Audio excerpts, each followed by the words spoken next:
I know something is possible, then I know I can do it, right? So if he can do it, I can do it too, right? And that's true for everybody listening. Like there's 4 truths to getting anything you want in life. Number 1 is knowing it's possible. Number 2 is believing in yourself, right? Number 3 is you take massive action. And of course, you never quit. 1, 2, 3, 4.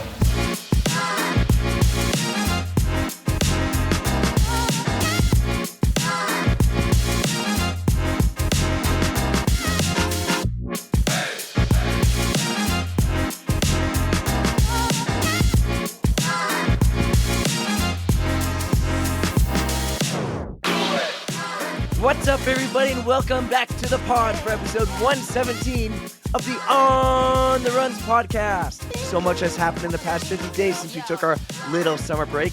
It was wicked hot. I broke some fake teeth. Erika did 2 100-milers. Justin Timberlake got arrested. There was an assassination attempt on Trump. Biden dropped out. An IT outage grounded all the airplanes. R.I.P. Richard Simmons. I told Erika that Mr. Feeney died, and I was wrong. Snoop Dogg is the official mascot of Team USA, and Pucktaw Girl feels like a year ago. All those things happened and a whole lot more while we were away. But first, I have to say hello to my number one co-host, maybe not my favorite after last week, but my number one co-host, 6-star Erika. What's up? Hold on. I aced it. You can't hold on. No, you did ace it. I need a minute. Woo! Glad to know that I still have a job, you guys. I did not get replaced. I don't need to resign, but it's nice to know I can take unlimited PTO when I need to now. You don't have to worry, because if anyone loses a job first, it's me, because I keep getting sick and losing my voice. I got sick earlier during our break, and now I'm sick again and have no voice. What? WTF? What the heck? Really? That's kids for you, I guess. Oh my God. Little germ factory. I had to move some scheduling around because I had no voice yesterday. I was like, I have to postpone. I can't keep, I was sick in December. I was sick in the spring. I was sick. This is 4 times, probably 5 in the last 365 days. WTF? Sorry, dude. Why is it always my voice? Make me sick any other way. I'll take diarrhea all day long as my voice is fine. Speaking of diarrhea. A true podcast host will choose diarrhea over anything else. Okay. Speaking of diarrhea, you know what I found out? Diarrhea is hereditary. What? Yeah, it runs in your genes. That was top tier dad joke. Oh, well done. Well, what's up, though? How you doing? I miss you. I missed you, dude. This is the first time we've really talked in a long time, besides sending memes to each other. That is our love language. Yeah. Our group chats, our multiple group chats. We haven't sat down and chatted on... Yeah, it's been way too friggin' long. I took a screenshot. I think I sent it to you, but I go, look at all the group chats we're in. And not only that, all the ones we're in, they're all on the top of my feed. Because they're just every day they're going. Like we have group chats. It's not just you, me, Lindsay, and Tara. We have group chats with so many that just people like randomly, hey, Patrick and whoever. I love it. But it's fun. It's so much fun. And then I'll be honest, I read them and then I go back and I hit unread. So it stays bold. So I know to go back. Like smart. I keep thinking to email the guy from Columbus, the race director. Yes, you need to get on that. So I purposely unread Patrick's messages to remind me to do it. I do it all the time with work emails too. Do I need to put a calendar thing in, remind Eric to email? I have so many reminders because people will be like, hey, I want to come up, like our guest today. I just got a message from a guy named Matt. And he's like, hey, I'm so pumped you had my buddy Brady on. Brady's our amazing guest today for our guest segment. You're going to love Brady. He's super cool. This guy Matt's like, hey, I want to come on the pod. Or if you're ever interested, I'm doing the XYZ. I've done this and I'm doing that. And he's done 26 marathons in 26 days. And he has this epic thing he's doing in September. I go, oh, no, let's do something like after September.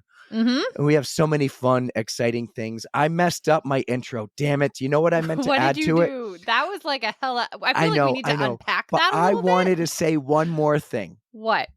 We found so much out about each other in those 50 days. And one thing we found out about Erika is she has a thing for dudes with mustaches. Do I?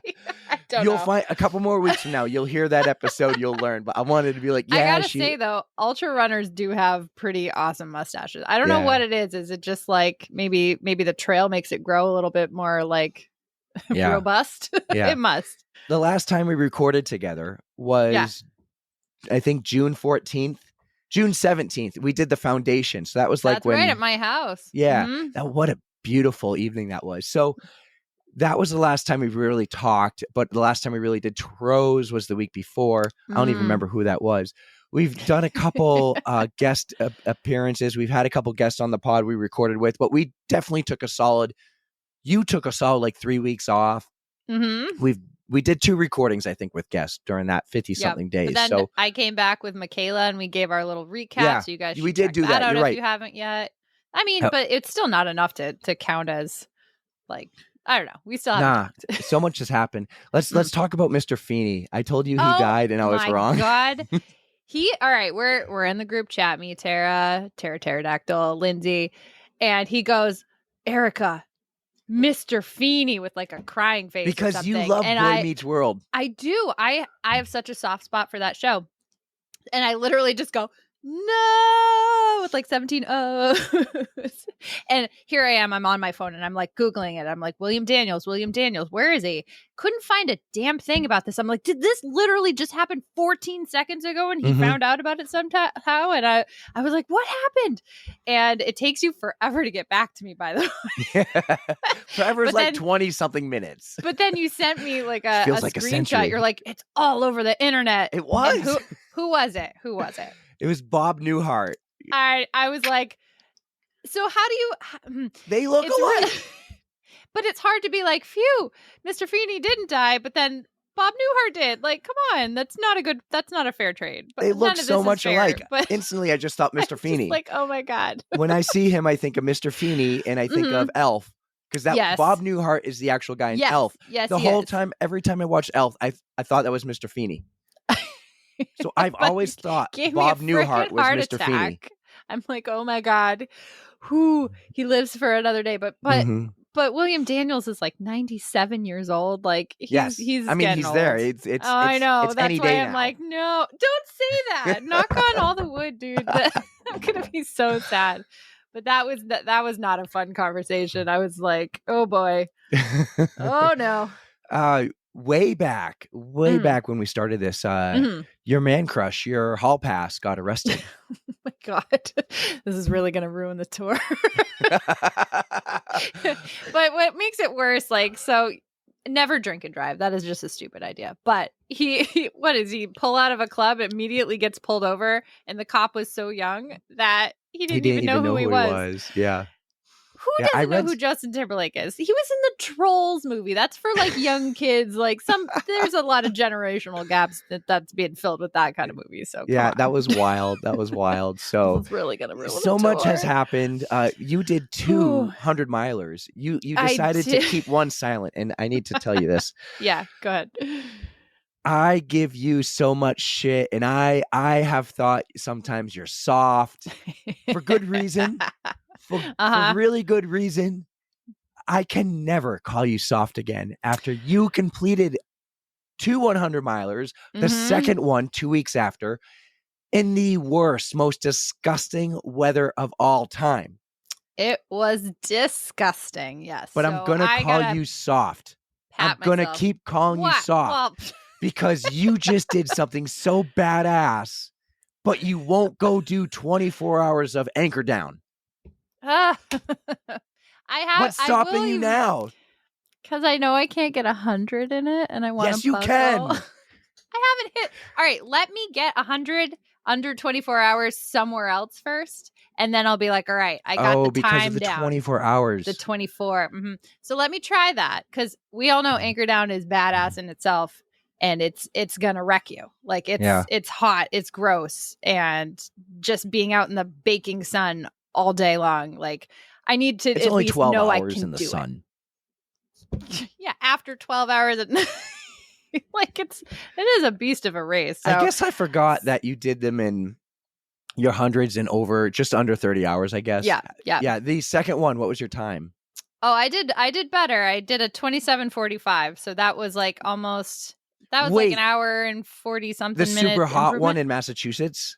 No. Oh God, no. Yeah, what was that time? That was 45 hours.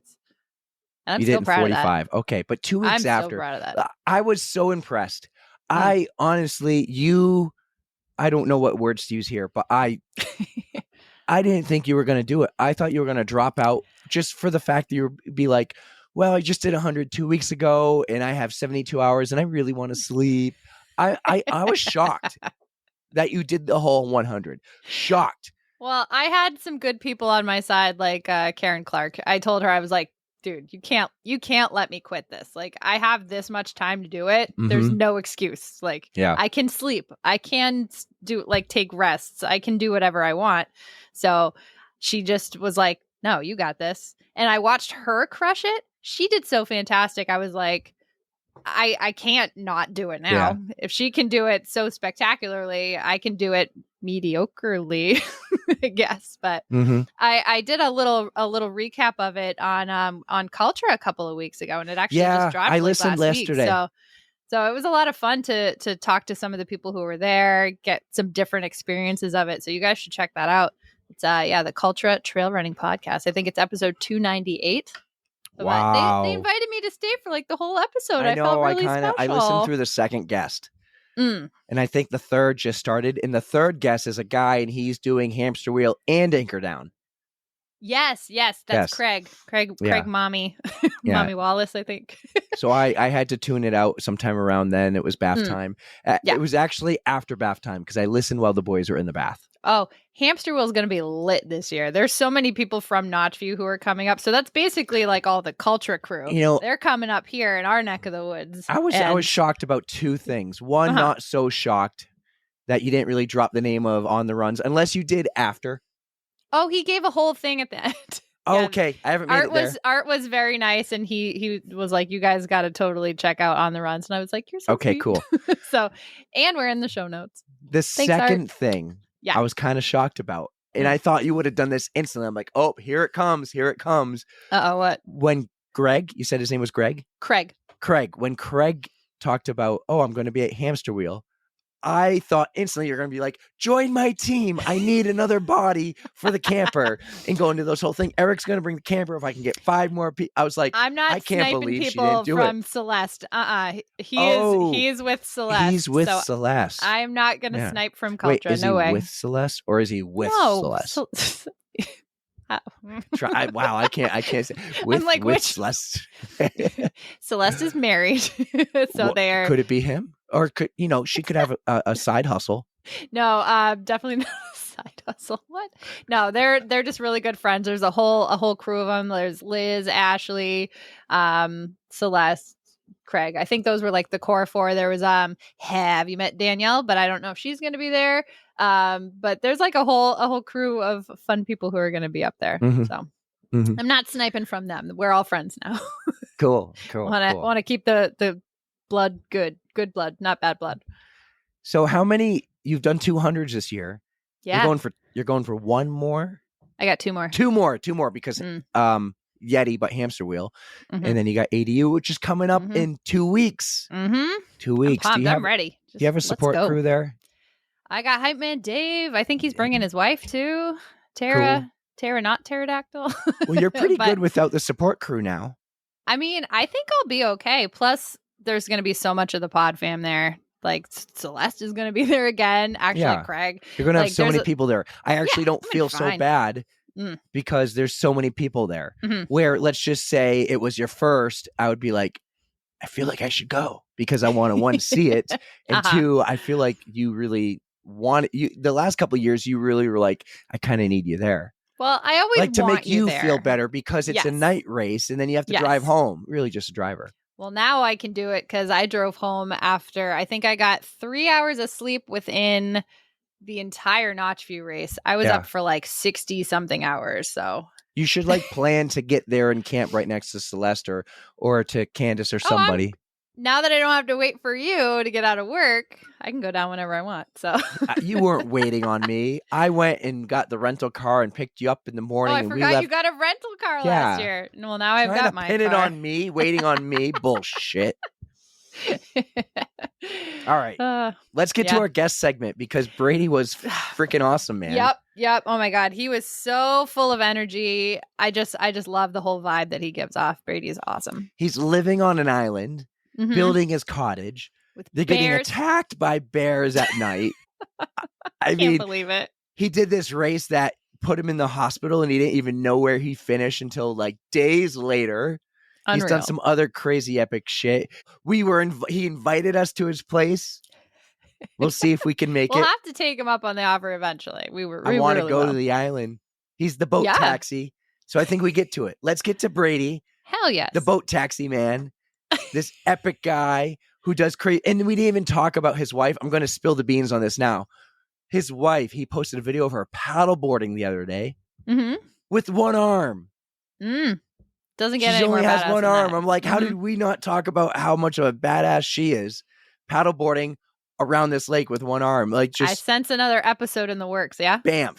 Absolute bamf. So yes, Brady McDonald on the On the Runs podcast. You guys are going to love him. Enjoy. We'll see you on the other side. Our next guest on the pod is a Canadian entrepreneur and a real estate developer, but in the past few years, he's gone from 0 to 100, working on his body, mindset, relationship, and businesses that all intertwine for success. He's raised $100,000 running a 100-miler. He's the one of 700 people in the world to finish one of the world's toughest triathlons, and recently a 50-miler put him in the hospital and almost took his life. We are wicked excited to welcome Brady McDonald to the On the Runs podcast. Brady, what's up, dude? Hell yeah. Excited to be here, guys. Excited to share with you and pour into your listeners. Let's go.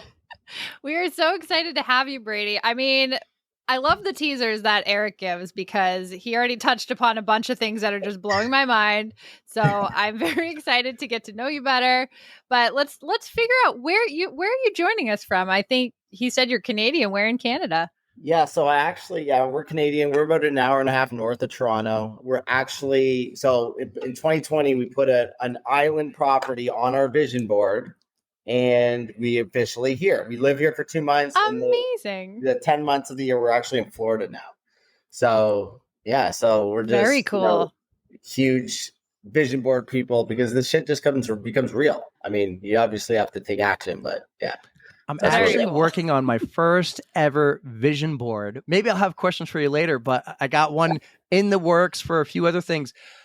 We actually connected and we were chatting for the first time. I don't remember. I think you found us, or maybe it was me, but you were towing a trailer from Florida to Canada, not a trailer, a boat. And I was like, I'm like digging in now. Who's this guy towing a boat from Florida to Canada? That just sounds so stressful. I don't know. Yeah, that's right. Yeah. So this is literally an island. So we live, it's like 5-minute boat ride to our island. And then, so everything comes over by boat. We've got 2 boats. We actually brought 2 up from Florida. And yeah, it's great. I mean, we're just kind of finishing building it. We don't have power yet. That's why I'm sweating. If you can see beads of sweat down my face, that's why. But it's great. Well, it's a good look on you, so you got that going for you, especially since we know you're this killer athlete. So yeah, I can handle the heat. Well, if we're going to talk about the story that I almost died, apparently I can't handle the heat. Spoiler alert. We'll get there. Just remember the one On the Runs rule: spare no details. Yeah. One thing we like to do, though, is we like to get to know you. So we know you're from Canada. Give us like the quick rundown. I know you're kind of psycho because you were a goalie and goalies are just crazy. And my dad was probably not crazy enough to let me actually do it. I wanted to be. And I don't know if you can tell. I had a little incident today and my hockey tooth broke. You couldn't tell. Didn't even notice. Oh, good. He pulls it off well. I can't stop smiling. That's the problem. And so good. Yeah. Don't hide it, man. Show it off. So you're saying save myself the money, don't get it fixed tomorrow. Dude, it's like it gets attention, right? All attention's good attention. It's definitely it's like 95 degrees here today, and I went for a 3.5 mile run and I posted, broke my fake tooth instant 15% extra airflow. Yeah. It's not Yeah, your wrong. blood oxygen is 105% now. Yes. It's just everything goes up there. Think of the positives. So yeah, it's a beauty though.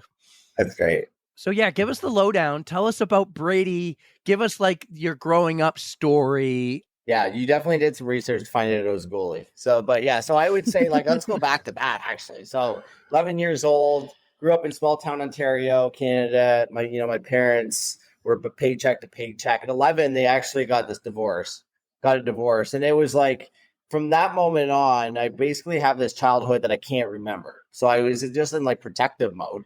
And so there was no extra money. And to the hockey thing is like, obviously hockey's expensive and my parents weren't going to pay for it. So I started Brady's lawn care and snow removal at 11 years old. And so I shoveled snow from 5 a.m. till school. And that's what I did. Right. I mean, that's how I got my entrepreneurial bug of, just getting, if you want something, you just get it in life. Right. It's just, that's still true today for every single person here that's listening. So, getting a little bit older, ended up losing my license for drinking and driving at 16. That was pretty stupid.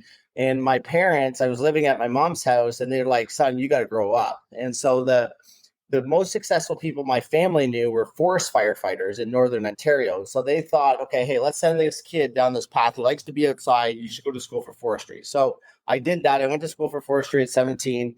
I ended up meeting a guy who worked for this power company. And he had a brand new truck and a full case of beer. He's making 6 figures. And the one thing about me is like, if I know something is possible, then I know I can do it. Right. Mm-hmm. So if he can do it, I can do it too. Right. And that's true for everybody listening. Like there's 4 truths to getting anything you want in life. Number 1 is knowing it's possible. Number 2 is believing in yourself. Right. Number 3 is you take massive action. And of course, you never quit. And so I went out and got that job. Right. And so I quit school in between first year, second year, got this job, and I became a utility arborist. And I eventually finished my apprenticeship and became an instructor. And so I was essentially climbing or teaching men and women how to climb trees and rope trees down around the hydrolons and not kill themselves. And, I met my wife when I was about 23 years old. She was 25, a little bit older. She's not listening, so I'll say that she chased me for years, right? It was Yes. actually the other way around, but we were friends for many years. And eventually we got together and we were engaged within 3 months. And I think we ended up getting married sometime around, I think I was 28 years old. So, I was in this career, doing this corporate world, and I was at about year 12 in. So I was about 30 years old. I was just like kind of tapped out. I felt like I had limited income potential, limited personal development, right? Like I was just at the ceiling. I'm like, what's next? I'm kind of bored here. And so we started looking for, other ways to make money and started looking into storage and like buying franchises and different things. And we met a guy who was a full-time real estate investor. And at that point, it was in June. It was just the start of summer and he'd already bought like 16 properties. And again, back to that thing, if he can do it, I can do it, right? Mm-hmm. So we literally read a book and, did a bunch of research and eventually bought a property and we bird it. So that's just where you buy it, you renovate it, you refinance it, and you repeat that process. And that was the start of our new company. So we started BK Real Estate Investing. And of course, I was working full time, but that turned into a full time thing. And we started doing like 8 deals the first year, about 20 deals the second year. Wow. Yeah. And I'm working full time. Right. So we started in 2015, 2017 to quit the job. Right. And I was doing pretty good. Like it was a 6-figure job. And, and that was essentially, that's kind of what we did for the next, still today. That was kind of how we got went to full-time real estate investors. And so it was like a work hard, play hard. Now talking about vision boards, we started our first vision board in 2015 and it was literally work hard, play hard. So small town Ontario, right? What do? You work hard, you play hard. And what that does is like you're drinking on the weekends and socializing and having a lot of fun. And, and that kind of went on for years, right? I mean, and it was eventually 2021 when I was just like, I'm exhausted. Like we've got the big boat. We've got this 53-foot boat where we've done the Bahamas in the boat. We did all these things that people retire to do. We did it already. And, so what's but next? I was still like, I was so unfulfilled though. Right. I mean, like, and I just was tired. And that's kind of when I eventually did the 75-day heart. And that was the first time I got in my body, the first time I ever got sober. And was the first time I was actually like, I love myself. Right. And, and then, the story goes on quite a bit there. Maybe I'll pause because I feel like I'm talking for a while. Well, we love to hear you talk. So during your whole business ventures, what were you doing to stay active? I mean, you had that whole career before of being an arborist, which is that's crazy. I mean, I wouldn't even think of that as a job. So was that like your main focus for just keeping active, or were you doing other stuff on the side?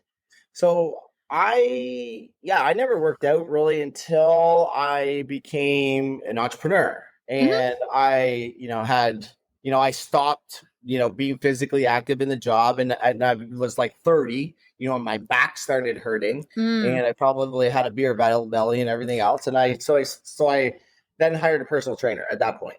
Gotcha. And so I'd go to the gym 3 days a week, hire out my accountability essentially, right? But that's still extremely average in my opinion. Like 3 days a week is not I know this now, right? I thought I was doing great, but like 3 days a week is not a habit. And it was just like enough to maybe make the back pain not happen, right? But yeah, so I was doing that for years until I did the 75-day hard. And then I really realized, holy, like, when you do this more days than not, like 5 to 6 days a week, right? That's medicine for my brain. And it solves a lot of the things that, we solve our own problems, like the anxieties go away and they're like, just the different pressures. And that was the first time that I'm like, I need to do this more often. And then so when I did the 75 hard, that was the first time I quit drinking. And then I made the connection, but once you are finished that thing, right, you just kind of go back to normal life, right? And like all the old habits start to creep back in. And I started to realize this because I was also hanging around the same people, right? And I started making a connection to the people I'm hanging around. So at that point, I'm like, this was in the fall of 2022. I knew I had to get back into fitness and doing something hard, right? I need to put something on the calendar. And that's when I signed up for my very first half Ironman. And, I'd never swam like that before, never ran like that, never biked like that. But I hired a coach, right? I'm a huge proponent in hiring somebody that can help you, get through anything in life ultimately. But yeah, and it was great. I mean, I backed off the booze. I filled the socializing void with fitness, and I had the same result: mental clarity, courage, confidence. And obviously my body transformed too, that I did with the 75-day hard. And it was great at first experience, just to set it was like 5 hours and 59 minutes. That was my goal. And, and then I kind of like realized, hey, I can train for a half Ironman and drink and socialize, because this is what we do, right? We adapt. But eventually, this is a much bigger story. Last March is when I actually quit drinking. And because I really realized, like, there was a death in the family. My dad died, and he didn't drink since he started drinking when he was 45, right? And he was so hard on his body just in those years that he ended up dying at 73. Oh, I'm so sorry. Yeah, thanks. And you know what? There's a lot of lessons from it. And like the reason, I was using alcohol to solve some like the fears in the business that were happening. Like we were like the portfolio was going through a world of hurt when the interest rates went all up, like those suits when they super spiked. And I was using it to, like, a lot of people use alcohol for like make it, to have fun, to socialize, to relax, to chill, and of course to remove anxiety and to remove fear. And I was sitting there and I'm just like, you know what? Somebody has to make the hard choice here, and somebody has to curb it for the family. Because I saw, like, I'm either going to die at 70 like my dad, and I'm also going to probably pass this on to my kids, because we are all a product of our environment, right? That's why it's so critical who you surround yourself with, right? I don't care at what age, but we're influenced. And so I just eventually said, you know what? I'm going to stop this for my children and my daughters. And yeah, and I quit drinking, and that's when I really got into fitness. That's when I filled the void with socializing and drinking and stuff. I filled it with fitness, and I signed up for the first 50 miler. So to backtrack for just a second, I'm not super familiar with it, but I have heard of, I think like the 30-day hard. So the 75-day hard must just be a longer version of this. But can you break that down for us about what it really entails? Because I know it's eating better, it's exercising more, but it's a lot more than that. Yeah, so the 75-day hard is 75 days straight. You actually have to work out twice a day. Mhm. One has to be outside. Okay, so it's Oh. all about I love that. yeah, so it's very inconvenient, right? And it takes like it's like everything is annoying about it because so you have that's one of the things. Okay, number two is you have to stick to a diet.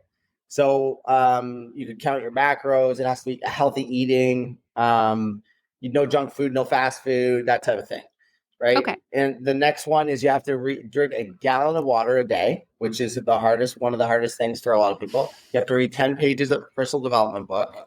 And the last thing, and when I told my wife that I was thinking about doing this is what she laughed her ass off. And I told her you can't drink. And So she's that was like, the funny part. there's no way in hell. She says, like, there's no way in hell you can do that. Mm-hmm. And to me, it's like, that's what makes something worth doing, right? It's just like when it's that hard where you fear that you might not have success, that is something that's worth going after. I still Right, 'cause think it's that's where worthwhile that you jumped into it in the first place. You said, "Hey, I think I can do this. Why not give it a shot?" And you clearly did very well with it. So I applaud you for giving it the first shot and jumping in. Yeah, thank you.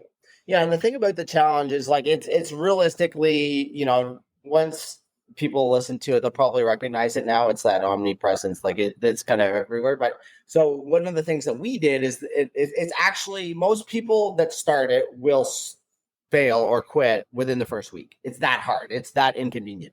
But when we started the 0 to 100 day challenge, it's similar. So you have to work out once a day for 45 minutes, right? Mhm. And so 2 days a week, you can actually miss it and double up on 2 other days. So Okay.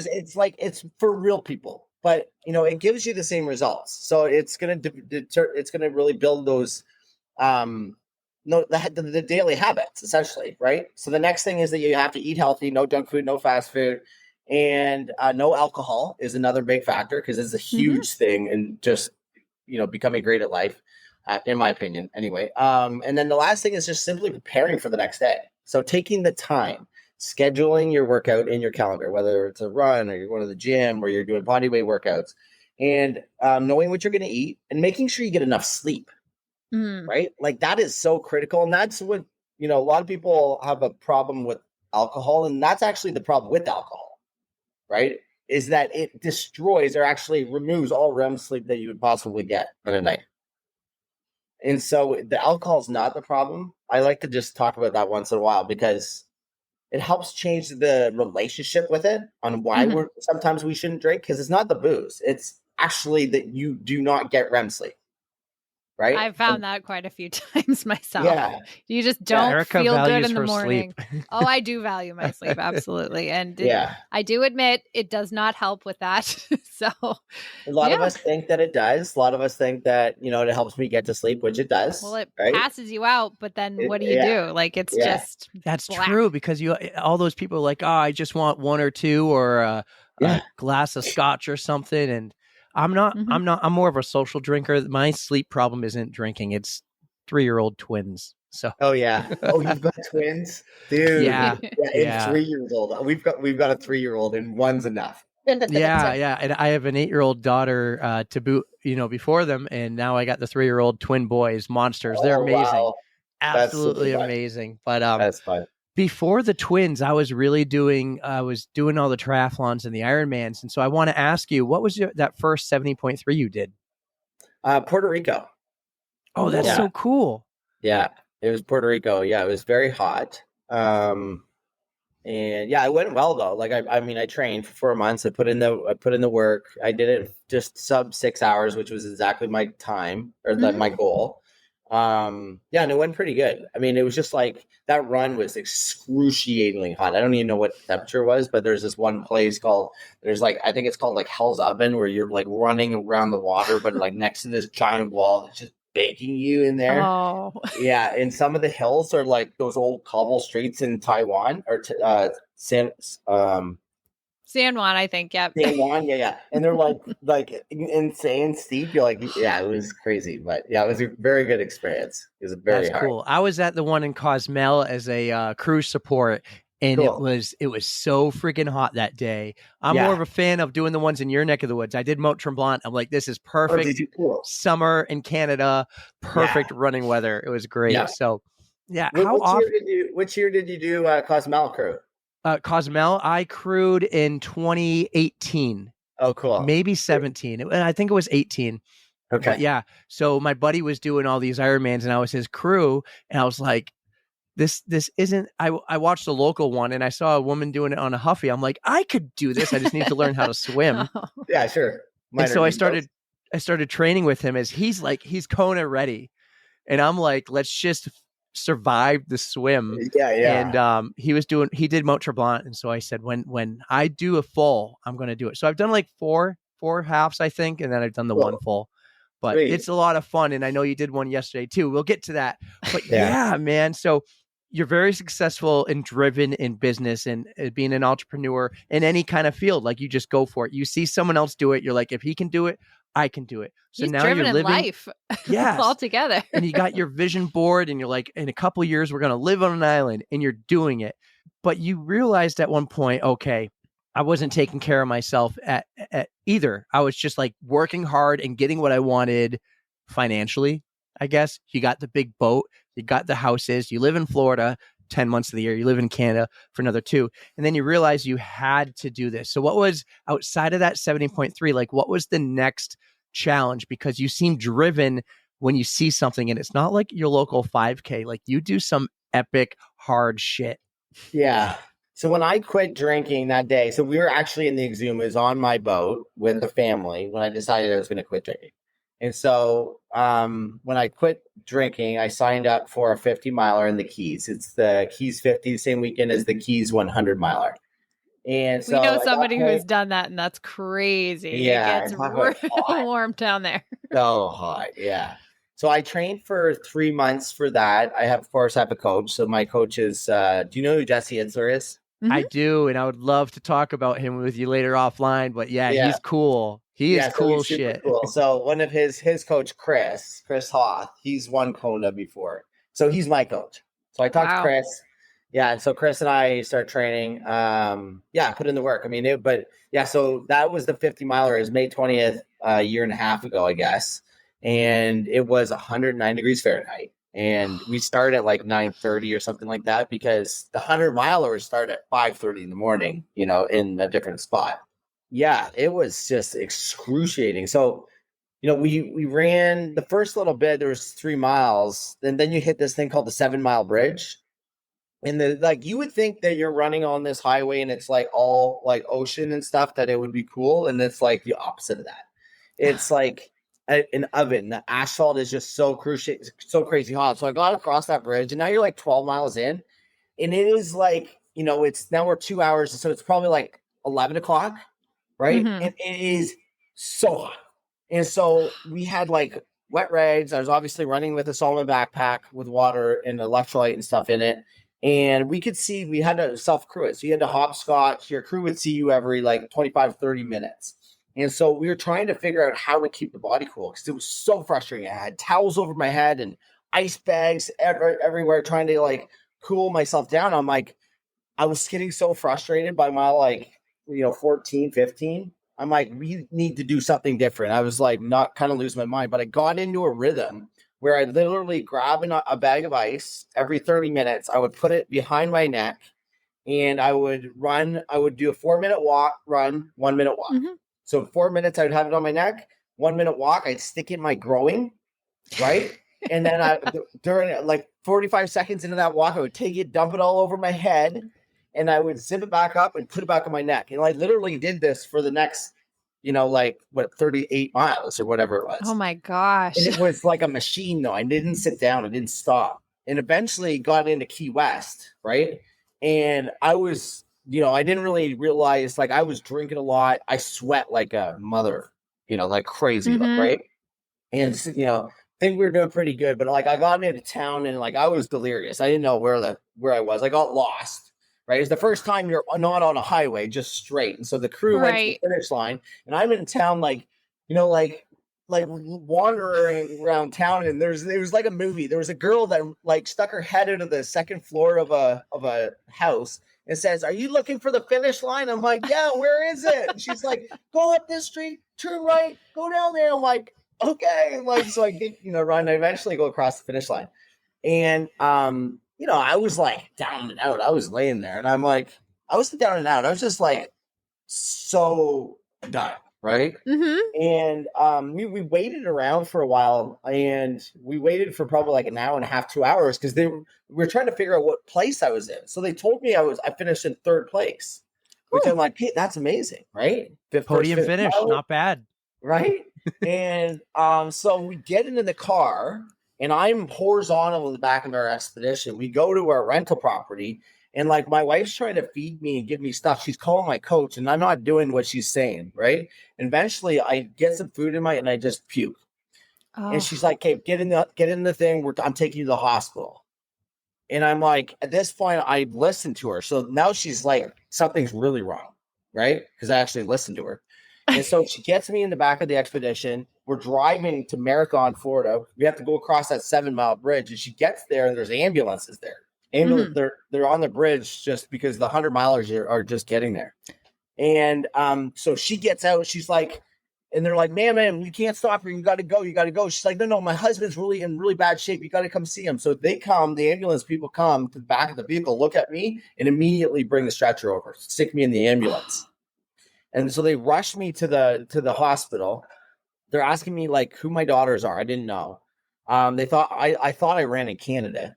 They're doing every test in the world. Like they're scanning my brain, scanning my heart. Like, and it was weird feeling. Like I kind of knew where I was, but I was like just out of it. And I ended up having rhabdo, rhabdomyolysis, which is essentially where your muscles break down. The protein in your muscles break down and go into your blood. Oh my gosh. And then it's really hard, obviously, on your kidneys and your heart. So you can die from that. And severe dehydration. So, just low sodium makes you just like wonky, right? And, so they ended up putting me in the hospital for, I was there for 3 days. And it took me probably by later that day, I was back to normal. Like I was feeling pretty good.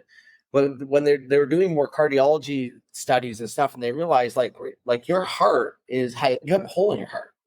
And I'm like, what are you talking about? And it was an incidental finding when one side of your heart is like, bigger than the other, and it creates leaky valves. They're like, you can't do anything anymore. I'm like, what are you talking about? Like, I'm just getting good. This is what's, turning me into the person I want to become. Yeah.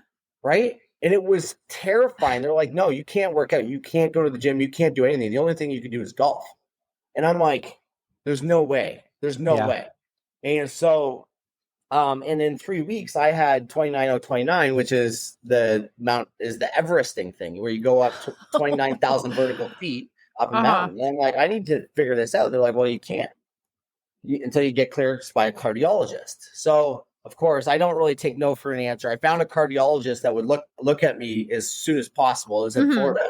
And he looked at all of my tests, because the doctors in the hospital were like, you need a stress test. You need all this other stuff. And this cardiologist said, you already had a stress test, right? That's what I was thinking. That whole race was a stress test. Yeah, your heart performed perfect. So you're good. Go enjoy life. Right? Yeah. And so 3 weeks later, I did 29,029. But turns out, kind of the really cool thing is, I was in the hospital and I was looking at the stats. I was looking at the stats on my phone. And my wife, by the way, was super pissed. She was like, Brady, you're not fucking running ever again. You are like the doctor said, you can play golf. That's the only thing. She's like, she was terrified. Second opinion. Right. She was terrified, obviously, because everybody thought I was done. Right. Well, that's very scary news to get at any point in your life, but especially after like a harrowing experience like that. Yeah. And like, wow. Because of course, like, when it was happening, I was out of it. Like, they're like, she was always. She must have been so scared. I understand. Yeah. Yeah, that was pretty wild. So anyway, I'm looking at this is the next day. I'm like, it says that I came in first place. So I ended up coming in first place, and that's why they You didn't won the know damn what place I thing. was in. Like, I'm like, well, at least I came first, honey. That's a pleasant surprise out of the whole ordeal. Right? Yeah. So anyway, that was my first long endurance experience. Yeah. And I do have a trophy for it. So Nice. Good. very I think expensive trophy. I think you understood the assignment there. Like you went right with it with the ice down the pants and then Oh, over the yeah. head. You understood, man. Wow, what a story. And then the whole hole in your heart thing. So when all those doctors are like, you can't do anything again, but then this other guy's like, you already did it all.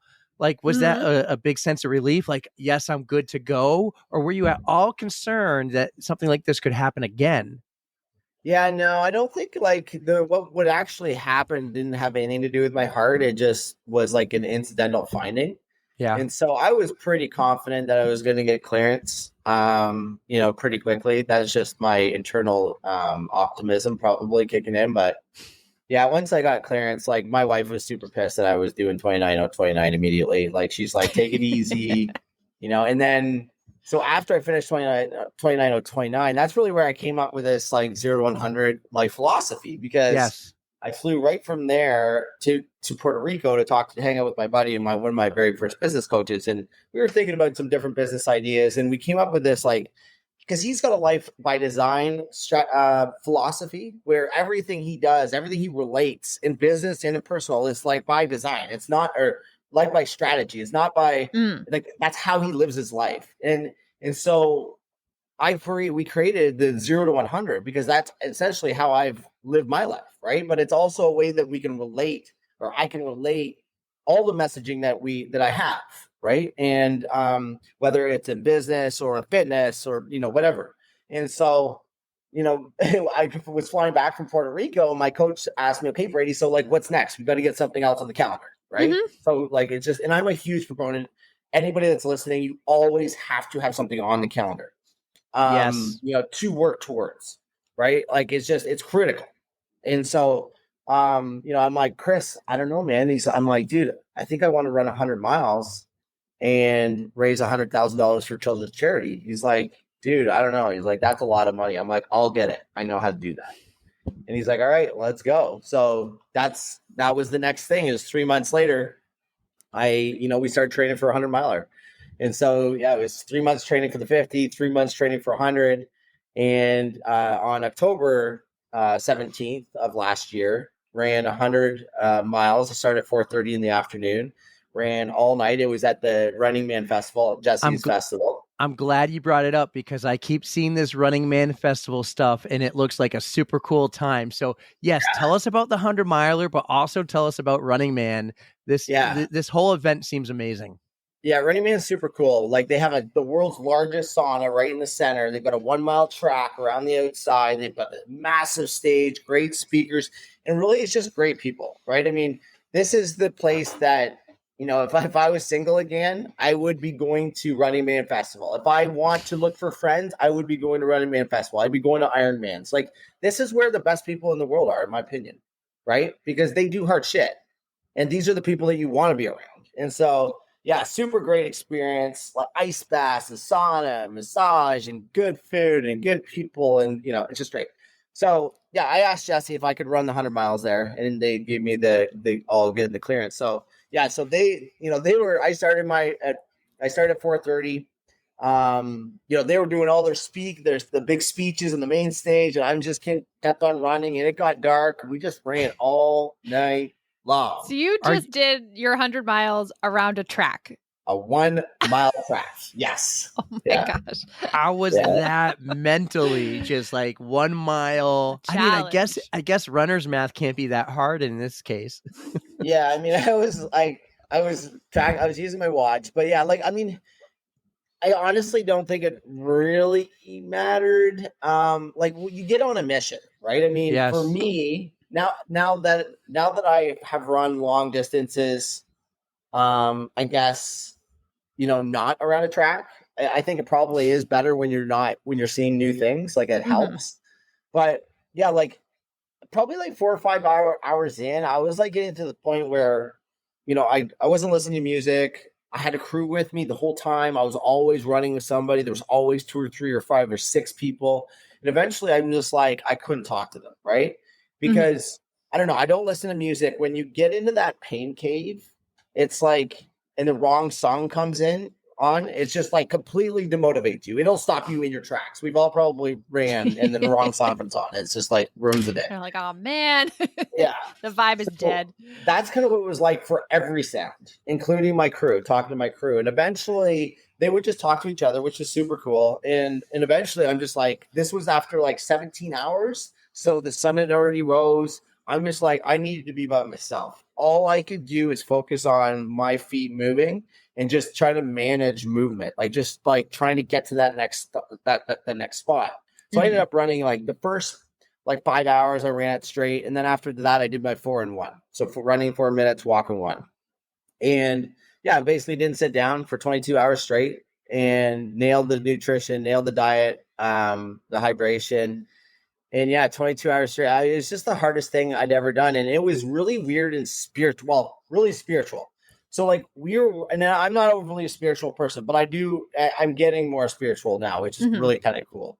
But like I remember running and just like feeling like all my crew were running with me. And I had this overwhelming sense of love, like almost like bringing tears to my eyes, because like I knew they were just running and they're like angels watching me and like pushing me.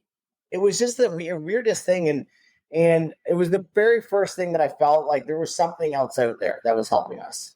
And this overwhelming sense of love. And the next day when I finished, it was like after going through that darkness and that pain for that long, like everything in the world became beautiful. Like it was even that, like you could just find beautifulness in every aspect. The rainy day, the set, everything. You can find good in everything. And that's, I think, the biggest thing that it does. It actually does change you when you do these things, right? For this long time, like it changes how you're wired. And it definitely had changed me. Yeah. And it was just an ultimately great experience. Great people. And we raised a lot of money. That is a great point. You did it for a wonderful cause. I know how difficult it is to do 100 miles in general, but the way that you did it just seems so much more difficult because you had nothing but your own thoughts to contend with. So that it's all a mindset thing, and you clearly have it down. I know it's hard to get there sometimes, but once you have that determination, you can get through anything. Yeah, 100%. It's you 1000%. That's why it's so important to do hard things, right? Because like back to what I said before was like, if you want to accomplish anything in life, you need to believe in yourself. There's nothing more important in life than believing in yourself, because nobody else will believe in you if you don't, right? And so sometimes you have to trick yourself there, but like oftentimes you actually have to practice believing in yourself. So you actually have to do something that's hard, do something that you may think that you fail, but when you actually accomplish it, right? Because you've been consistent, because you put in the work, you're like, damn, it releases this new level of potential that you believe that you can now attain. And right. And so if we do this over and over and over again, all of a sudden there's nothing that's unattainable in life. Right. But it all starts. It doesn't have to be crazy. It could be a 5K, right? For somebody, it could be just, waking up and going to the gym. It could be doing 10 push-ups a day. It just has to be small. Yeah. It has to be, you have to start, right? But then consistently do something bigger and harder for you. 100%. Just got to start with the one thing that scares you every day.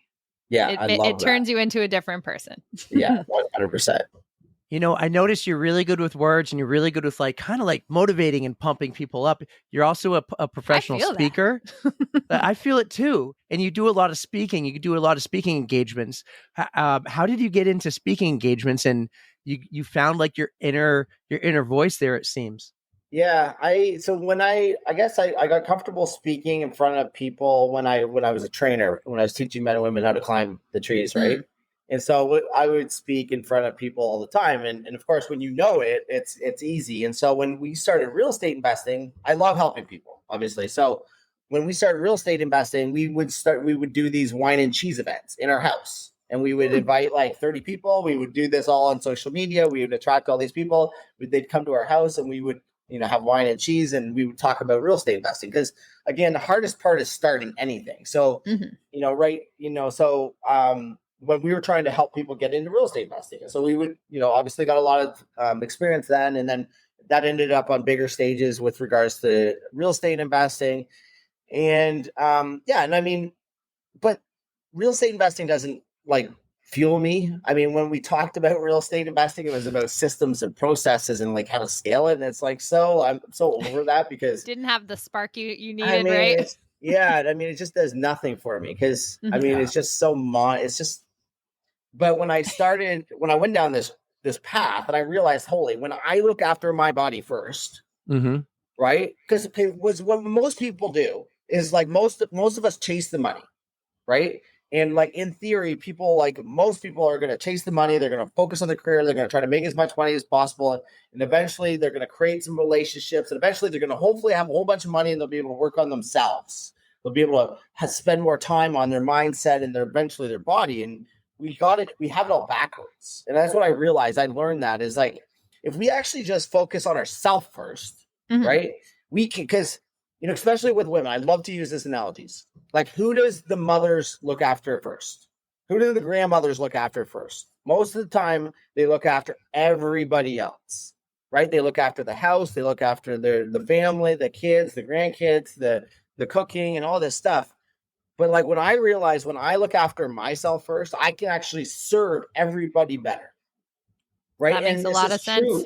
And so when I learned this about myself, that I became a better human when I looked after my body, when I wasn't poisoning it with booze, when I was feeding it the right thing, when I was around the right people, because messaging is fuel or poison as well, right? The people you surround yourself, the social media, everything that goes in your ears, eyes, and mouth is poison or fuel. And so when you can look after your body first, you can only serve everybody else better. And so once I got good, I focused on my wife. I'm hey, listen, we need to get you to work on your body 45 minutes a day, right? So it took a while, but she eventually got a trainer and a coach. And then she became this much better person, right? Much happier person, been able to serve the kids and me and the household, everybody that she was going to do anyway better, right? And so I really started connecting all the dots. I'm dude, this is the theory. This is what it needs to be. It's the body first philosophy, right? And when I realized this is when you show up, when you do these hard things, people want to be around you. Why is that? It's because you are committed. You do what you say you're going to do, right? You have grit, determination. You're just a good person.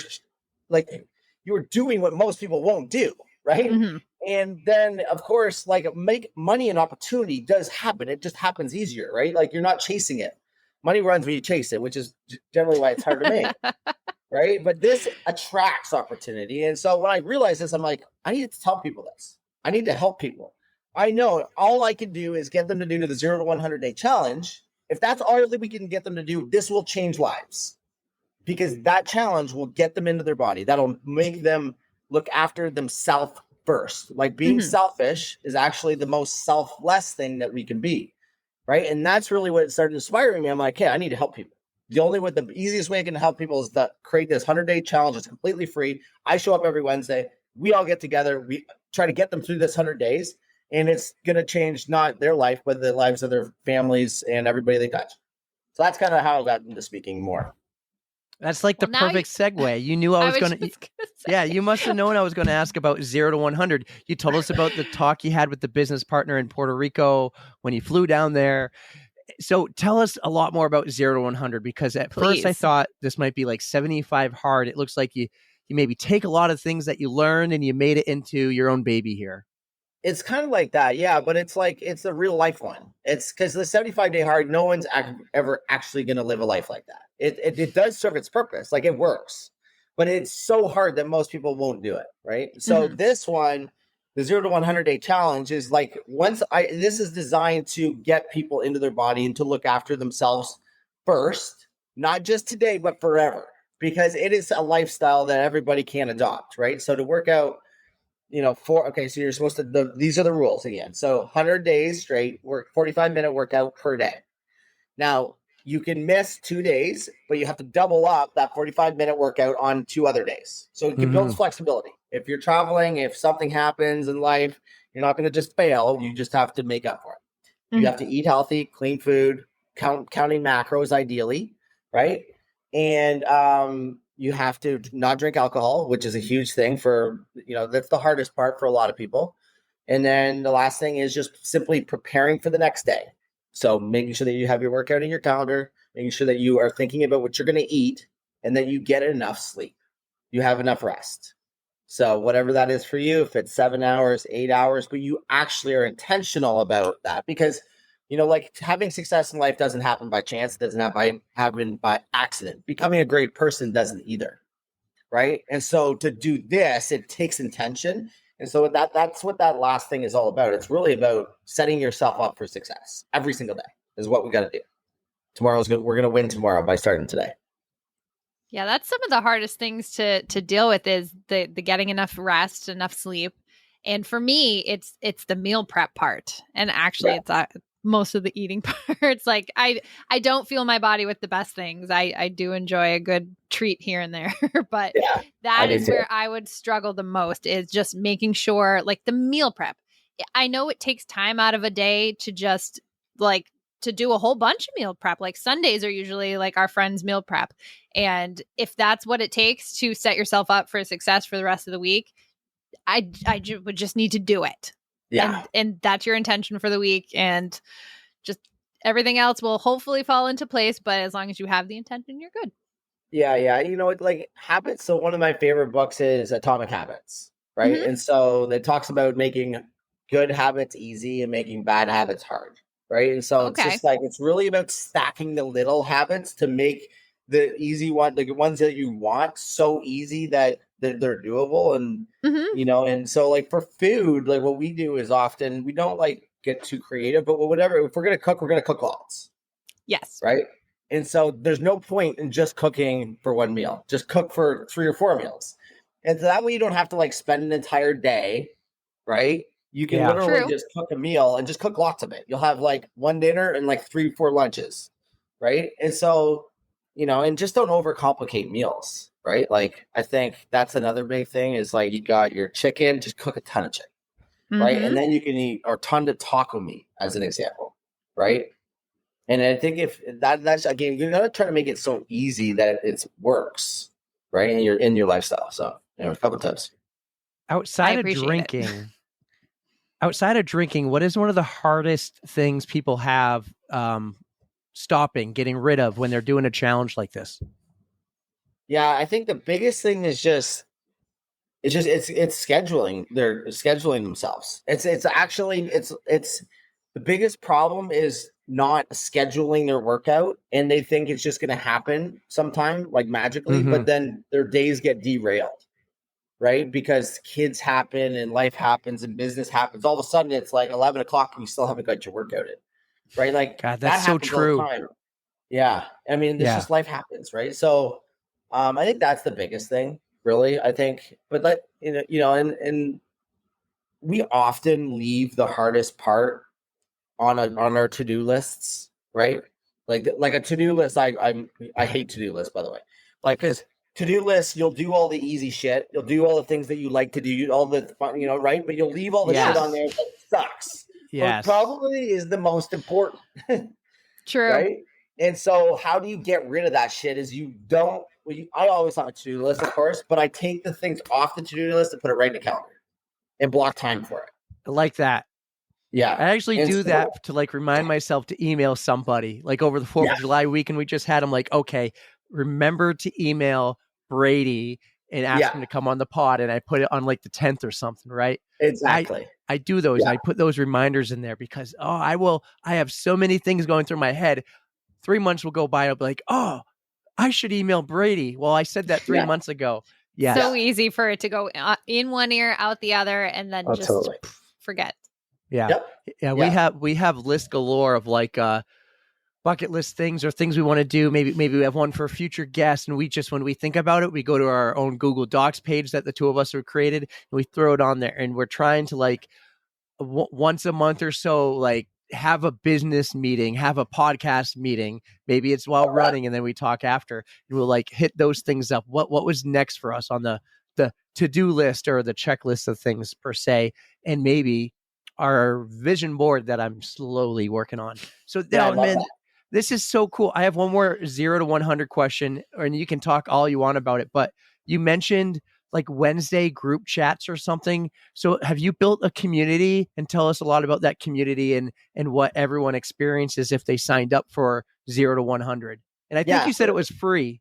Yeah, it's completely free. Yeah, so they can go to 0to100.com and sign up there, and we don't spam the shit out of you. We just remind you that the accountability huddle is Wednesday at 12 Eastern Standard Time.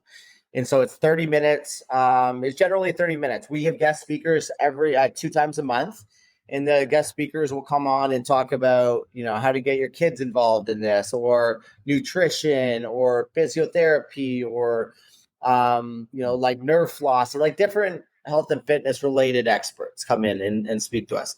And then the other weeks when we're not having guest speakers, then we go around the room and we talk about our wins, because it's really important to measure ourselves backwards, right? So like looking back and say, okay, what little wins did we have yesterday? What little wins did we have last week? Because life is extremely unfulfilling when you are only chasing the 100-day, right? It's so unfulfilling because you're going to hit 100-day and be like, whoop-de-doo, like, hey, what am I now? going to do tomorrow, right? But when you start looking backwards to see how far you've actually come, it's like life is really fulfilling. It's a lot more fulfilling, and so we like to start with that way. And then we just support each other. It's like, what is happening in your world that you need support with? It's like, a lot of people could be, the workouts are getting boring, or I'm finding it hard to get to the gym, right? So we'll talk about what types of workouts, body weight workouts. And that's, again, one of the biggest things for people during, getting into your body is like, I don't know what to do. I don't know. I don't feel good in the gym. It's like we overcomplicate it. It's just body weight workouts is all you ever really need,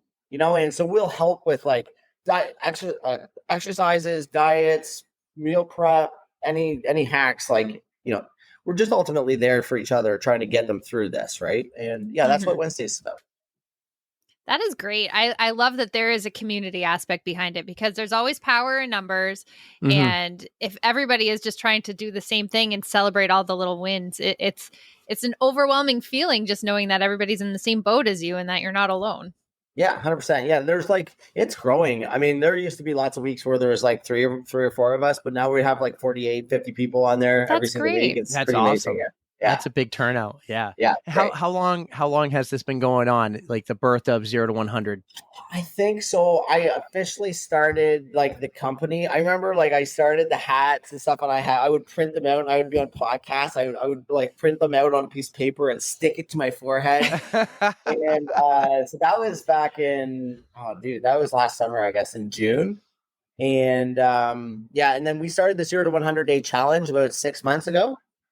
Oh, great. Yeah, so we've had people like go all the way through the 100 days. Like most people lose 25 to 30 pounds, like, change their mindset, change their daily habits. And it's not overly complicated. That's the thing, is that you don't need a fancy diet. You just need consistency. What happens on day 101? That's the big question. Yeah, yes. That's the big question. Hopefully you have the habits to keep going. Yeah, exactly. And so, and I mean, the thing about it is, like, for me, since when I started first doing the 75-day hard, it took me 3 years to really get this thing figured out. Right. Oh, so wow. it was a roller coaster of like, figuring out that the fitness was the thing that actually was making me a better person. The fitness was the thing that kind of got me to stop drinking and stop socializing and got me around the right people. It took me a while to do that. And it, sure, just like, a lot of the people that are signing up, it's going to take them time to really figure out what works for them. Right. So, hopefully we have created enough good habits that maybe they'll at least continue to work out 5 days a week, ease up on the booze, right. And eat healthy, right. Hopefully, eventually they'll stop drinking, especially if they're a consistent drinker. Right. Having drinks here and there is a different story. But yeah. I think I saw today that you have a 0 to 100 non-alcoholic beer. No, but that's a great idea. But like I test. So I thought I saw that. I thought used it to- was oh, 0 yeah. to 100.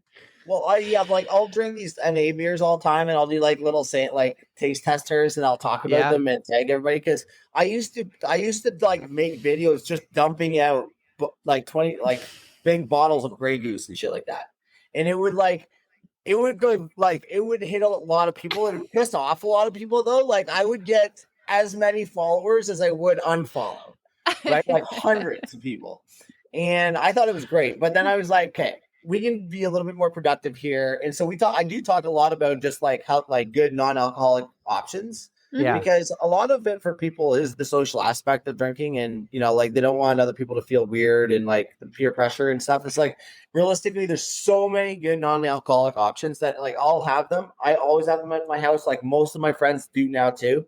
And it's like if you just pick one of those up, nobody's ever gonna know any different, right? Yes. Your body will. Absolutely. I must have missaw that you were on the boat with the non-alcoholic beer. And for some reason, I thought it said 0 to 100 on There's it a or new something marketing like that. idea for you. But I think yeah. Well, when you do it, you got to let us know and we'll partner for this. It'll be an OTR 0 to 100 non-alcoholic something. Yeah, we'll be. Yeah. We need to do that. We can't end this without hearing about one of the world's toughest triathlons. Yeah. And I did the research and this thing is epic and so cool. And so you go big or go home, but you went 70.3 or you went 50 miler or 70.3, then 50 miler, then 100 miler. And then you went world toughest triathlon with never doing an Ironman, a full Ironman, I think. Am I wrong? Right. Yeah. So after the 100 miler, my feet were literally like I literally just finished. And my coach says, Brady, I can't believe I'm going to ask you this question, but like, what's next? Got to get it on the calendar. Yeah. I'm like, That's immediate. I'm like, dude, you know what? I really want to do Ultraman. And so let me back up a little bit. 2 years prior to me actually doing Ultraman, and what really caught my interest with Jesse Itzler, because I always knew that he was a super interesting guy and a super successful entrepreneur, right? He's sold a couple of companies for hundreds of millions. But I saw him do Ultraman. So Ultraman is a 6.2 mile swim, 262 mile bike, and a 52 mile double marathon run. Okay. And I watched not a big deal. Yeah, and I watched Here I him, am, and I'm like, dude, there's so much more to this guy. I'm like, there must be something associated to doing hard stuff and being a really cool, successful person, right? And so that's what actually got me inspired to be around him. I got super intentional and became friends with him. But and that's completely possible for everybody listening. I mean, this is just what intention does, right? And so when Chris asked me, so what's next? I'm like, I want to do Ultraman. Right. And this is essentially 2 years later after I saw Jesse and was inspired by Jesse. And he's like, all right. So we started recovering that first month. I was recovering, starting to feel good. I started looking into Ultraman. And it turns out that you have to have completed a full distance Ironman. So you have to qualify before you can even do it. Qualify. Yeah. And it's an invite only. Oh. Yeah, so you have to actually apply and qualify. So I sent that to Chris. He's like, well, I guess we know what we're doing next. We got to do an Ironman full distance. And my wife, like 2 weeks later, says, like, when do you ever take no for an answer? Like, why just apply anyway? And I'm like, all right, it's great. It's a very good point. True. So I applied. And like within like 5 days, I get an email, and it was I took a screenshot and I was accepted. And I sent it to my coach. And my coach is like, well, that's good and bad. And I'm like, well, why? He's like, well, it's really good that you got in, but really bad that we only have 3 months to turn you into a cyclist. Right? And I'm that's like, a lot of miles. Yeah. A lot of miles. And I hate biking. But this is another reason why I wanted to do this, because I really don't like the training for Ironmans. And like, I don't love the training for biking. I know it's so boring. And I don't like the training for swimming. And it's just, you can't travel and do that. Like you have to be where your bike is, and you have to be where a pool is, right? So it's just very inconvenient thing. But that's again why I did it, because I'm like, hey, I'm gonna test my level of commitment to myself. And if I can do this, I can do anything. And so we started training for that. And so the first day, it's a 3-day event. So the first day is the 6.2 mile swim, and it was 3 laps, 3 2-mile laps. Right. And you have a kayaker beside you. My kayaker was a Navy SEAL, one of my friends. You have to self-crew it too, by the way. So we had 6 people One of my friends was a Navy SEAL. Another friend from Canada who knew bikes like inside and out. My mom, my daughter, my wife, and another friend, Seema, from California. And so we did the swim, and it was just like, of course, I've never swam that far, right? Swam probably 4 miles before in training. Mhm. So you get out of the swim, and then you have a 90-mile bike. And so I ended up, like Chris, my coach, 3 weeks before the race says, you can't ride that bike, dude. He's like, bro, you can't. You won't even beat the cutoffs. We had a 12-hour cutoff each day. He's like, you won't make it. So I ordered a brand new bike, had it for 3 weeks, ended up only riding it for 3 days, 3 different times. And so when I got into the water, right, and you're delirious, and you get it, and I had to get on this bike, and you're just crunched over, right? It's in aero position. And the very first thing is you go up this big hill and you go down a hill, and I don't know if you know Florida, but there's no hills in Florida, right? So going down a hill, I'm like, oh my God, riding the brakes, I was just like terrified. I'm like, this is so scary. I'm like, I don't know how I'm going to do this. But it got worse. So, Oh, good. yeah, so I was like only like 17 miles in, and boom, I get a flat tire. Right? No. And it was supposed to pour rain that day. So we thought, okay, we better not take a cell phone because, we're going to be close to the crew. Right? Ah. So turns out the crew's nowhere to be fucking found. And so I've got this flat tire. I just started walking down the road because I'm like, I don't know how they're ever going to find me, when they're ever going to find me. So it ended up taking like 40 minutes. And like 3 people passed me. Eventually they got there. We got the thing changed. I was pissed. But we got the thing changed, and then 2 more people passed me. But the good news was that shortly thereafter, it was super windy, and then a torrential downpour. And I'm talking 90 miles. So if we were in Florida, we'd be going 20 miles an hour. But when you have a 20-mile-an-hour headwind, you're going like 7. Oh, and no. It's pouring rain, and it's hailing. Like, it got so shitty. And so just to give you the level of competition with these people, like some of these people have completed 20 Ironmans. There was professional triathletes in the race. Mm-hmm. So, but the thing about it is you can rely on your competition's mediocrity. Even at these extreme levels, people wanted to get warm. They were slowing down to put more clothes on. And what our strategy was when it got hard, we push harder. We don't stop. Like, we would stop to take a leak, and that was the only thing. But it was like literally pouring rain for the next 6 hours. Oh, man. And it ended up, the first day was 10 hours and like 25 minutes, something like that. And so that was day 1. Day 2 is a 162 mile bike, right? And a pretty nice day, a beautiful day, right? Got a flat tire, a couple people passed us. That's fine. I'm just hoping, hopefully it gets harder later is kind of what I have said. We just stuck to our strategy that we're just going to not stop, not slow down. And eventually the hills came. There was one hill that was 8 miles long. 8-mile long hill. It was insane. But and there was some super steep stuff before that. And that's when I started passing everybody again. Right. So we just stuck to the strategy. At the end of day 2, because of everybody passed me on day 1, I was still in like 8th place or 9th place. So, but the big problem became at the end of day 2, and I determined that we had sight. So in my lungs, it's swimmer-induced pulmonary edema. Yes, apparently I try to kill myself every endurance race I tried to do. Brady, cut Common it theme out. here. Yeah, Google it. It says you may die. And so Oh my God. what it is essentially like your lungs fill up with fluid. Because I was talking to my SEAL guy. We were having dinner with our crew. And I'm like, I feel like I've got pneumonia. I'm like, you could hear the gargling in the lungs. Oh my God. And I called my coach, and he's like, dude, what do you think is going to happen? Like, this is his attitude. And he's like, of course, your body's going through hell and back. And so I have sight. Okay, but we still have a 52-mile double marathon run to do the next day. Day 3 comes along. We get running. It's a nice, cool morning. My heart rate was at 150. I'm like, it's a little high. I'm just thinking to myself, it's going to settle down. It's not a big deal. Well, about 12 miles in, I passed this guy, or I keep catching up to this guy, and the guy's keeps on bending over like this, right? And eventually get up to him. I'm like, dude, are you okay? Do you want me to get a roller for you? I can get because I'm thinking his quads are super tight. He's like, no, man. He's like, I just can't breathe. And I'm like, oh shit, dog. I'm like, I'm gonna we've got a blood oxygen tester. I'm going to keep running, and I'm going to send my crew back to help you. So they go grab the blood oxygen, go back to see him. They test him, and then I see a friggin' cop car go by with the ambulance on, Oh, or the no. sirens on. Then I see the police an ambulance go on. Meanwhile, so what they did was his blood oxygen was at 70%. They called 911.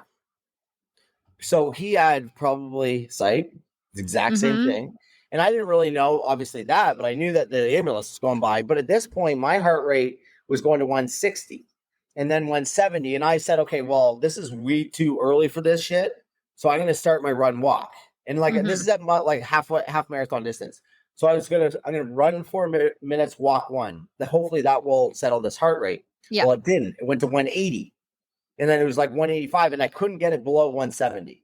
And I'm like, that is extreme for especially doing your run walking strategy. And Yeah, like, that's wow. I'm like just really short breaths, and I was getting kind of like delirious, a little bit dizzy, like disoriented. And my crew was doing everything they could. They were trying to get me to eat all this stuff, and I'm like, I just couldn't stomach it or I couldn't chew it, right? And I did eat some gels. Eventually, like my crew just said, so they went and got the blood oxygen tester on me, and Chris is like looking at it, right? And I'm still walking, right?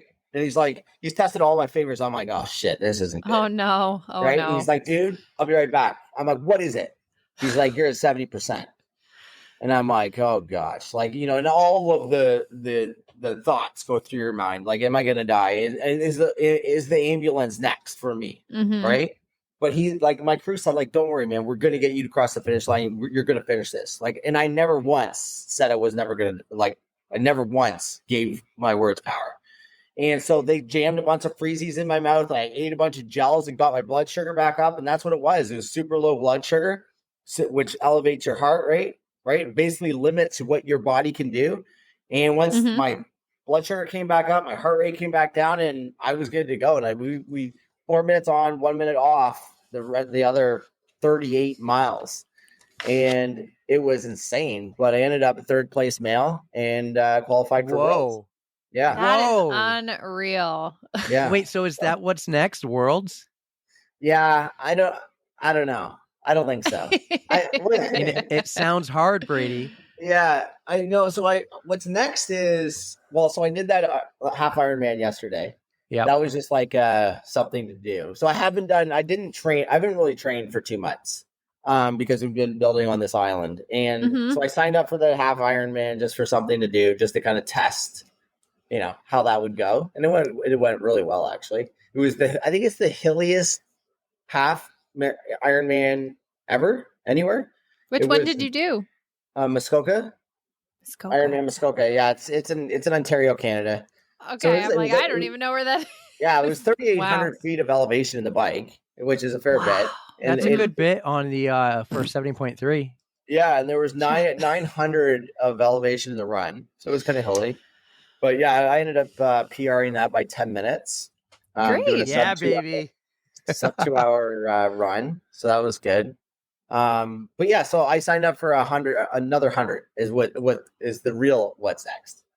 So doing Big Bear 100 in California in October. I feel like I just heard something about this, and I think Andy Glaze might be doing that one, but isn't that like crazy elevation and stuff too? Yeah, it's got 17,000 feet of elevation. Oh, you know what? I remember, I think it was this one where he said it's recommended you bring bear spray. Oh, really? Something like that. You may want to read up on it. Andrew Glaze doing? That's kind of a point too, but I swear I just saw a video like this morning about it. Yeah, and it seems he's like, I got this coming up, and he was reading bits of it, and I was like, that doesn't sound fun to me. Like, oh, dude. If I have to fear for my life the whole time, I don't think that's quite what I'm looking for. Okay, well, you know what? I'm really good at this. This is completely off topic, but so we're built on this island. The other day, somebody boats by and tells us, hey, by the way, you had a bear on the island, and it was cruising by your dock. I'm like, whatever, right? Okay, so we're literally, this was 2 weeks ago. My wife, I wake up in the middle of the night. We sleep in separate rooms because apparently that's what you do when you have a 3-year-old. And, this is true. And I'm like, I wake up, and she's like, there's this banging on the wall. And then I'm like, what's going on? She's like, there's a bear. There's a bear inside. So there was, because we don't have power. Wait, inside? There were two outside, but Oh. they're literally, so her phone mat's here. There's like 3 feet. There's windows opened, 2 coolers sitting on the outside. She hears something wrestling in the coolers. She thought it was a raccoon. So when she started banging, this bear stuck its head up, like looking right at her feet. Right? Oh my gosh, it was insane. So That's a code brown. Yeah, I'm well versed in bear tactics, I suppose. Oh my gosh, that's terrifying. So this was like first thing in the morning or something, like late at night. In the middle of the night, middle of the night. That is not how I would like to be woken up. No, like 11:30, like you could see this big bear in the moonlight. Like, oh my gosh. You know, I was going to suggest next year we podcast again and do it on the island, but I don't think you're selling the island life to Erika right now. Hey, if I'm not by myself and there's a wall between me and a bear, maybe that's not so bad, but maybe not open windows. Yeah. That's a little scary. Well, hey, Brady, that's a great way to transition here, because running into a bear is something we call a code brown, a oh crap moment. And this year we're building a list of the code brown commandments, like thou shalt carry bear spray when there's bears around. So some examples is like thou shall bring wet wipes, or my favorite, this is mine, baby, because we have babies, diaper rash cream cures chafing overnight. It's the best. That is so true, bro. And one person told us recently, if you take diaper rash cream and mix it with Vaseline, the first poop is free. Wow, yeah, she's gone. So listen, we're creating this list of code brown commandments, and we want all our guests to add something to the list. It could be anything though. It could be running, but it also you could tie it into fitness or the scheduling, have something on the calendar. So the floor is yours. I can see the gears turning in your head. What would you like to add? Basically, it's advice to people to avoid a code brown. In your case, you could say to achieve success. Yeah, I think the biggest, so I think the biggest thing, I think like there's a few things to achieve success. I mean, I think you have to use a calendar. And so that's from a daily habit thing, but also put big, hard things on your damn calendar and use it, right? I think that's like, ultimately, that's what you have to do. I mean, I think that's the biggest thing. And the one thing that people miss out on is that they don't use their calendar strategically. They think that life is just going to happen to them. Right. And it's like life, having a great, successful, happy life has to happen with intention. And so, I mean, I think that's probably one of the biggest things, and to challenge yourself. Right. Like, you know, what's really interesting? Like, I don't know if you guys felt this way when, like I always remember, like I played sports growing up. Right. Mm-hmm. And like, as I became an adult, I was always thinking back at like these days when I was like, oh, I wish I was 18 again. I wish I was 17 again, because that's when we had sport and we had this like, that anxiety and that excitement to like do something, a race, or to like challenge yourself. Right. But the thing that everybody needs to understand is like there's way more sport and way more challenge in adult life. Right. You just have to get into it. Right. And especially with this running community, the adventure, the excitement in life is just so much better than anything you could have ever experienced up until 18 years old. And I guarantee you can be a way better athlete as an adult. I guarantee you there's no 18-year-olds that are going to run 100 miles because they're not committed enough. Right. We can become such savage people if we truly challenge ourselves as adults. And it's such an exciting way to live life and lead. I 100% agree with that. I've done more in my adult life than I ever could have imagined when I was 18. So, yeah.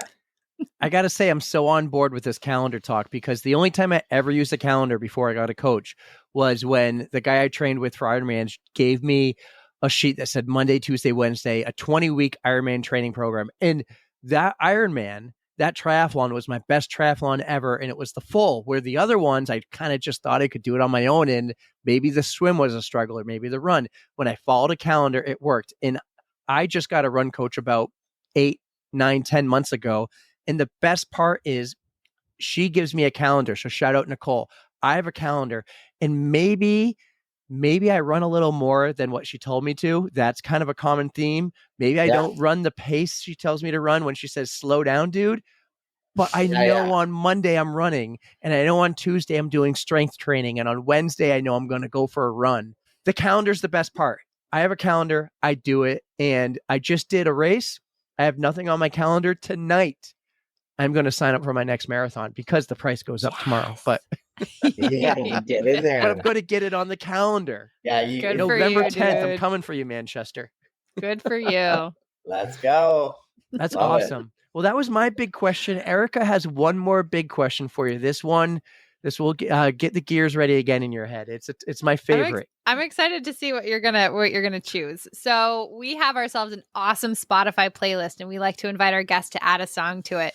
So is there anything that just pumps you up, gets you motivated that you would like to add to the list? Do you know what?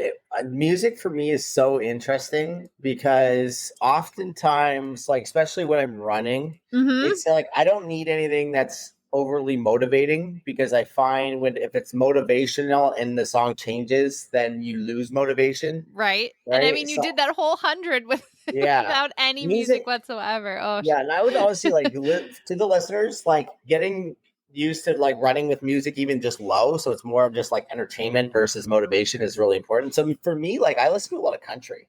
So yeah, like Morgan Wallen, Yep. Luke Combs, like that type of music is what I personally listen to. Like honestly, just country a lot of times. So, sometimes I'll listen to like more upbeat music if I can find a good track, but it's often like there's just ends up being a lot of like I don't know.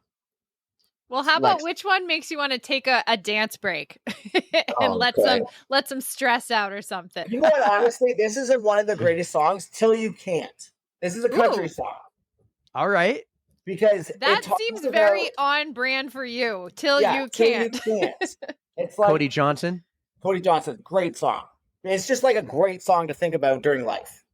Because I love it. We take all this shit for granted till you can't, right? Yes. Yeah. That is just what we were looking for. Like this is exactly what you understood the assignment. Banger country song. Amazing. Yeah. Well, this was so much fun, man. This was so much fun. I'll do a little teaser. You said earlier, what 100 miler does Andy Glaze not do? We'll ask him next week. Oh, do you have Andy Glaze coming on here next week? Yes. Well, we're recording next week. It might drop a few weeks after yours because we have a special. Yeah, yes.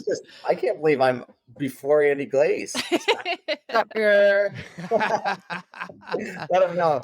This guy on Instagram just said that about you. You should go follow him. Well, the best part is we're going to record with him before this drops. So if anything happens, I'll just edit it out.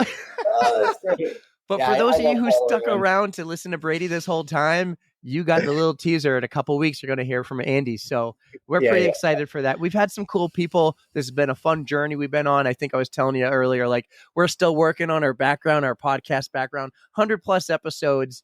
We're building the brand. We got the quality product. We're growing. You're growing 0 to 100. It's so cool to see. You're doing hard shit all the time. I love it. I'm enjoying this whole Erica. The other day, he had a run. I think he had to do a half a marathon distance run. He ran in little circles around his beach. around my house because I didn't want to go to because it was pouring rain, right? I'm like, I'm not going to go to land. But anyway, you didn't want to take the boat. You still got the miles in, it's and that's what matters. 0.09 of a mile per lap. Yes, it's getting it done. I mean, what can you say? It's just like another level of psychoness, I suppose. Well. Goalies, man. Goalies. Yeah, the goalie coming down was clack. You must have dug deep to get that much. I enjoy listening to podcasts. I have my favorites, but I did it all in the last like 48 hours too, man. I just do the dishes, Google your name on Spotify, play what you've done, get some stuff. Cool. I've enjoyed the real estate podcasts that you've done.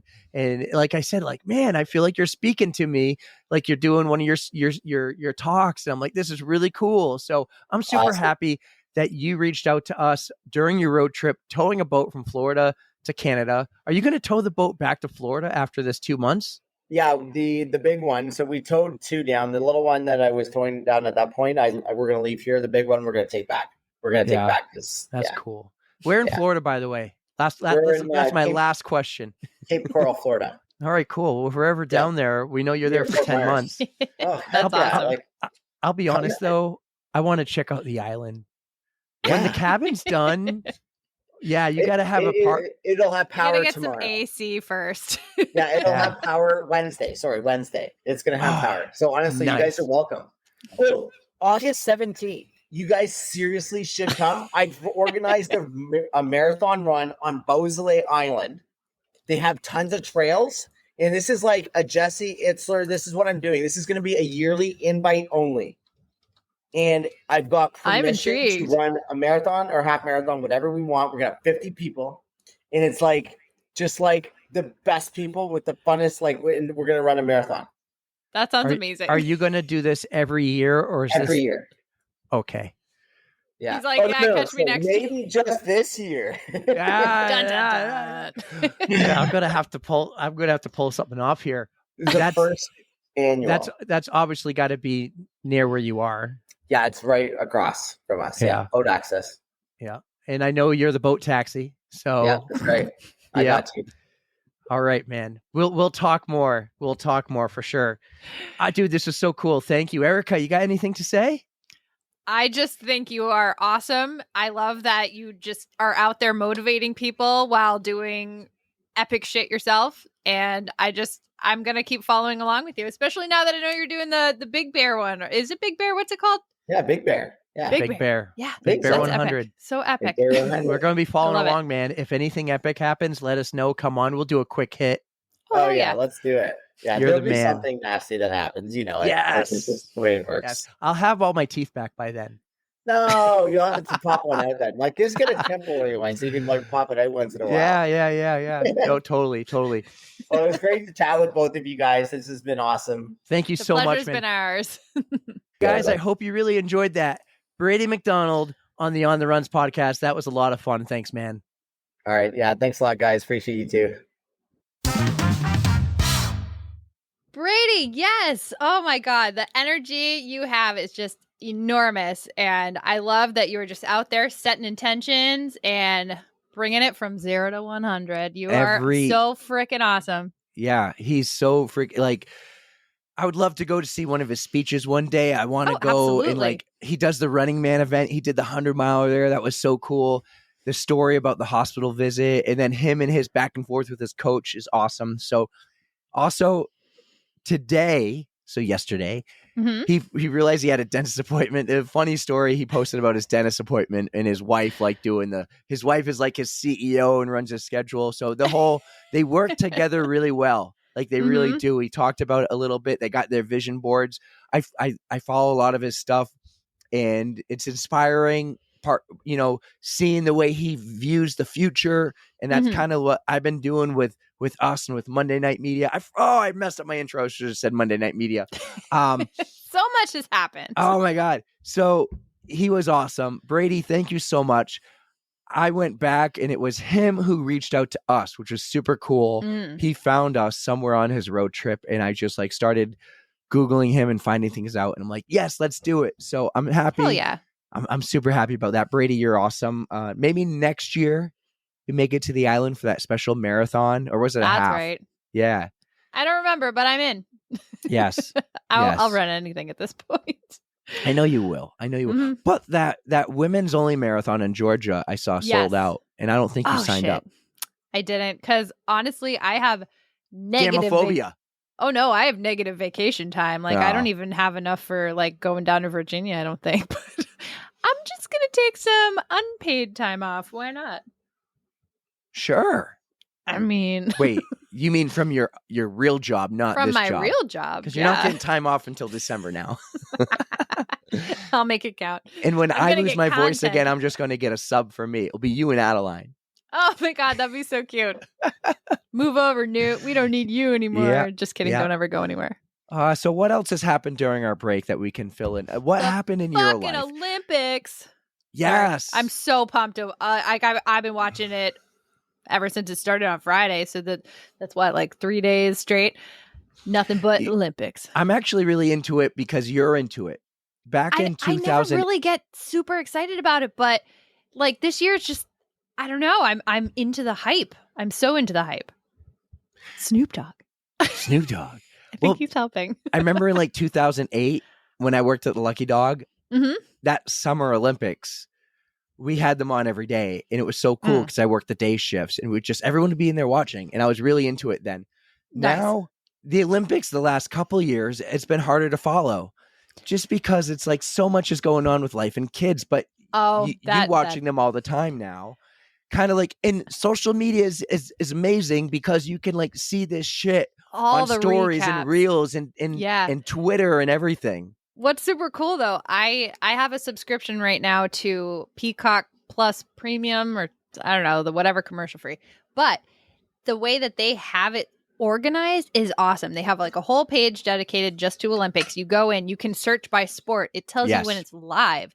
You go into that sport, you can see all of the replays. And I was like, this is so cool. So I've been watching all the kind of weirder stuff. Like I've been watching the skateboard finals, surfing, because that's in Tahiti and it's gorgeous there. Like, that's a little anticlimactic sometimes. But like I was watching badminton the other day. I was watching rugby. Like there's just like all the weird sports, but stuff that's really cool that we don't normally see. Like I think that's so awesome that these are like legit professional Olympic sports, and it's just really cool. And then you got cool shit like Snoop Dogg and Flavor Flav doing their thing. I am so happy to see Snoop Dogg everywhere because I know he's got his whole like rapper past, but he's just such like a wholesome dude now, and like he's just living his best life out there. You know what I think is one of you pointed out that Flavor Flav was there. Yeah, I think it was Tara or Lindsay, one of them saw it, and I was just I said, well, that's cool. Yeah, well, one, it's cool, but then I go, well, he's sponsoring the water polo teams, the men and the women's, for the next 5 years. Wait, the men and the women? Yes, both. Wow. They needed funding. They didn't have much funding, so he jumped up. All that Flavor of Love money.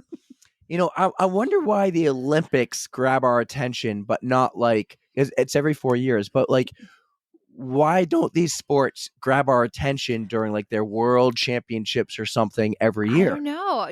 It makes me wonder when they televise them, because you'll obviously see like track and field when that's it goes on televised. The big networks too. It's on the big NBC. Yeah. It's not like on CNBC at 1:00 in the morning. ESPN 8, the Ocho. Like, yeah. I don't know. I wonder what has to be done to get these sports a little more popular for viewing audiences. Mm-hmm. That would generate more revenue for them. Generate more social media attention. Get sponsorships for these teams and athletes. I'm almost like celebrities. I would love to see them pump the tires for these athletes more. Wouldn't it be cool? It'd be cool. That's probably what they really need cool to just see get the Snoop awareness. And Flavor Flav at the Olympics supporting them. Ask me the last time I thought about Flavor Flav. I probably couldn't even with tell his you. TV show. Remember that girl, the crazy girl in New York? That was like 10 years ago. Like, it was longer than that, Erica. We were in college. It was 20 years ago. Was it college? Oh my God. Yes. So but I think it might have been high school. Making that money, like, good for you, Flavor Flav. Flavor Flav. Isn't it Flava Flav, or is it Flavor or Maybe. TV show. It's called Flavor of Love. I know that much. Flavor of Love. That was such a bizarre show. FLAV. That started a whole train of weird ass romance shows. Didn't they have one? Flavor of Love. Uh-huh. You want to take a guess what year? If you said high school, college, I'm just gonna throw out 04 because it's right in the middle. People who were born then are legal now. You were close. 03. Oh no, 06. So there'd be 18 today. I'm thinking like 21 legal. Okay, all right. 2006. That's college. Flavor that is college. It was MTV. That's when people watched MTV, which was never had music. It really didn't. Yeah. Anything else exciting go on in your life in the last 50-something days? God, what else? Nothing. Honestly, those races. I'm just asking. It's not like I know something. I'm just asking. I don't know. I swear I'm still tired from all those races. I have had very little desire to get out and go for runs, but I had a good week last week. Rachel got me out for 16 miles over the weekend. What did you do for 4th of July? What did I do for 4th of July? I know, forever ago. Oh, my parents were up, but then they wound up going home early. I honestly don't Because it was think I probably did too hot anything. for them up here. It was probably hotter Well, up they here. were. I think they were How bored. hot was it? It was so It was freaking in bad. like the 90s, like the whole time, high 90s, thunderstorm. Oh, there were like tornado Humidity. warnings. The humidity. I was out in Washington and I'm getting alerts like at home, severe thunderstorm, tornado warnings. I'm like, Mom, Yeah. did you shut the windows? Like, Oh, so your parents were here when you were out west? they were watching the cats. They were up visiting. I think we overlapped for maybe like 4 days. I didn't really get to see them for very long. Yeah. Yeah, so I don't much has know. happened. Like I said in my intro, I'm reading again. Richard Simmons. Uh-huh. Hakta happened. That was wow. That's over. That's over. Done. That's done. You know what didn't surprise me, but I saw the details was everyone was saying, "Oh my God, she lost her job because of this. She was a teacher. She got fired. Her dad's a pastor. The family's disowning her. She had to remove all her social media. All these stories came out. Okay. And then she went on a podcast and goes, "My dad is the farthest thing from a pastor. I am not a teacher." Who started the rumors? What she goes, "I don't even have a job." Oh shit. She's like, and then just people want to write things. People want to write things for clicks or whatever. And so she went on a podcast. Clickbait. Yeah.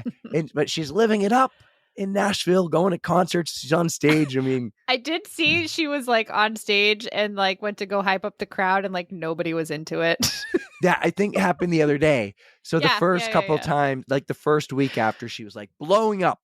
All over the place on stage, people She cheering. had her 15 minutes, and that's what happened. And now people are like, "Yo, that news cycle has come and gone." Yep. Just like the other news cycles that have come and gone over the time. We got people like Bob the Cap Catcher. Oh my God, he's so much better. Tell them.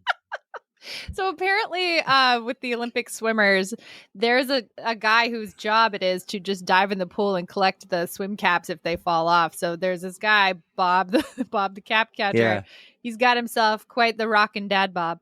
And I mean he was owning it, like walking around in a Speedo. Job? I want to know how do you get any of those jobs? Like even tennis, like you run and go grab the ball if it goes out of bounds. And apparently it's common for the swim caps to fall off. Oh, and they wear two of them, or at least the women wear two. Apparently, quite a bit. See, these are the details I have not been paying. Well, they couldn't figure out who it belonged to. They're like, who lost it? We didn't even know it was in there because it came off, but the other one stayed on. Oh, yeah. Probably to make the first one stay on better. So maybe this is all shit. I don't know. Or to keep all that hair in. Right. I got an ice bath. You did, yes. Yes. It finally came in. It finally came in. That was your Christmas present? Right? Well, she thought it was, but because she got like the deal on the steam room, it didn't come with the ice bath. Oh. But you did eventually get one. Yeah. So we eventually got one. Those details were forever ago too. That was Father's Day. Oh, okay. Yep. Is it one that like you have to add ice to, or does it like have a pump that recirculates? No, and we have to add it. So remember we talked to so-and-so who will be on in a couple of weeks. He gave us ice bath tips, right? Yes. Actually, they know who we talked to because we talked about it with Brady. And we can confirm we had Andy Glaze on the pod. Yep. Oh my God, that's going to be a shit show episode, but it was by external forces that it is wacky. Well, Andy gave us some ice bath tips. And the thing I'm struggling with right now is keeping it clean where I don't have to cycle the water out as much. The ultimate way to do that will be to get a chiller, but that's hundreds and hundreds, close to $1,000. Woof. So I'm looking at like, is there a chemical I can put in there? Because right now it's lasting 3 days. It's also not wicked cold yet. Yesterday was the coldest day. It was like 68 degrees, but I'm taking freezer bags, filling them with water, putting them in a freezer, dumping them in the ice bath. But it's been so hot, the ice bath won't get cold. Yep. 68's not that bad. No, but 68. It would be like, ooh, chilly. You just get used to it pretty fast. I don't know how I'm going to do this in the winter. I'm going to have to figure things out. Like, how is it? It's going to freeze, but it's going to freeze. Fill it. Can't you fill it with like Epsom salt or something? I'm going to have to do something like that. If anyone has ice bath tips, send them my way. I feel like I don't have a chiller. Freeze. I make ice on my own. How do I keep it clean from getting that, like, we're talking that smelly kind of old water residue type feeling after 48 moldy, hours. like, right? Kind of that musty, Yes, moldy, icky yes, smell. and you can't see through the bottom anymore. So then Ew. I drain it out, and then I'm not motivated to fill it up right away. I'm not going to do it until I'm ready to jump Right. in. But then when I'm ready to jump in, it's like, well, it's not that cold, so I Yeah. got to fill it up and then try to get it cold.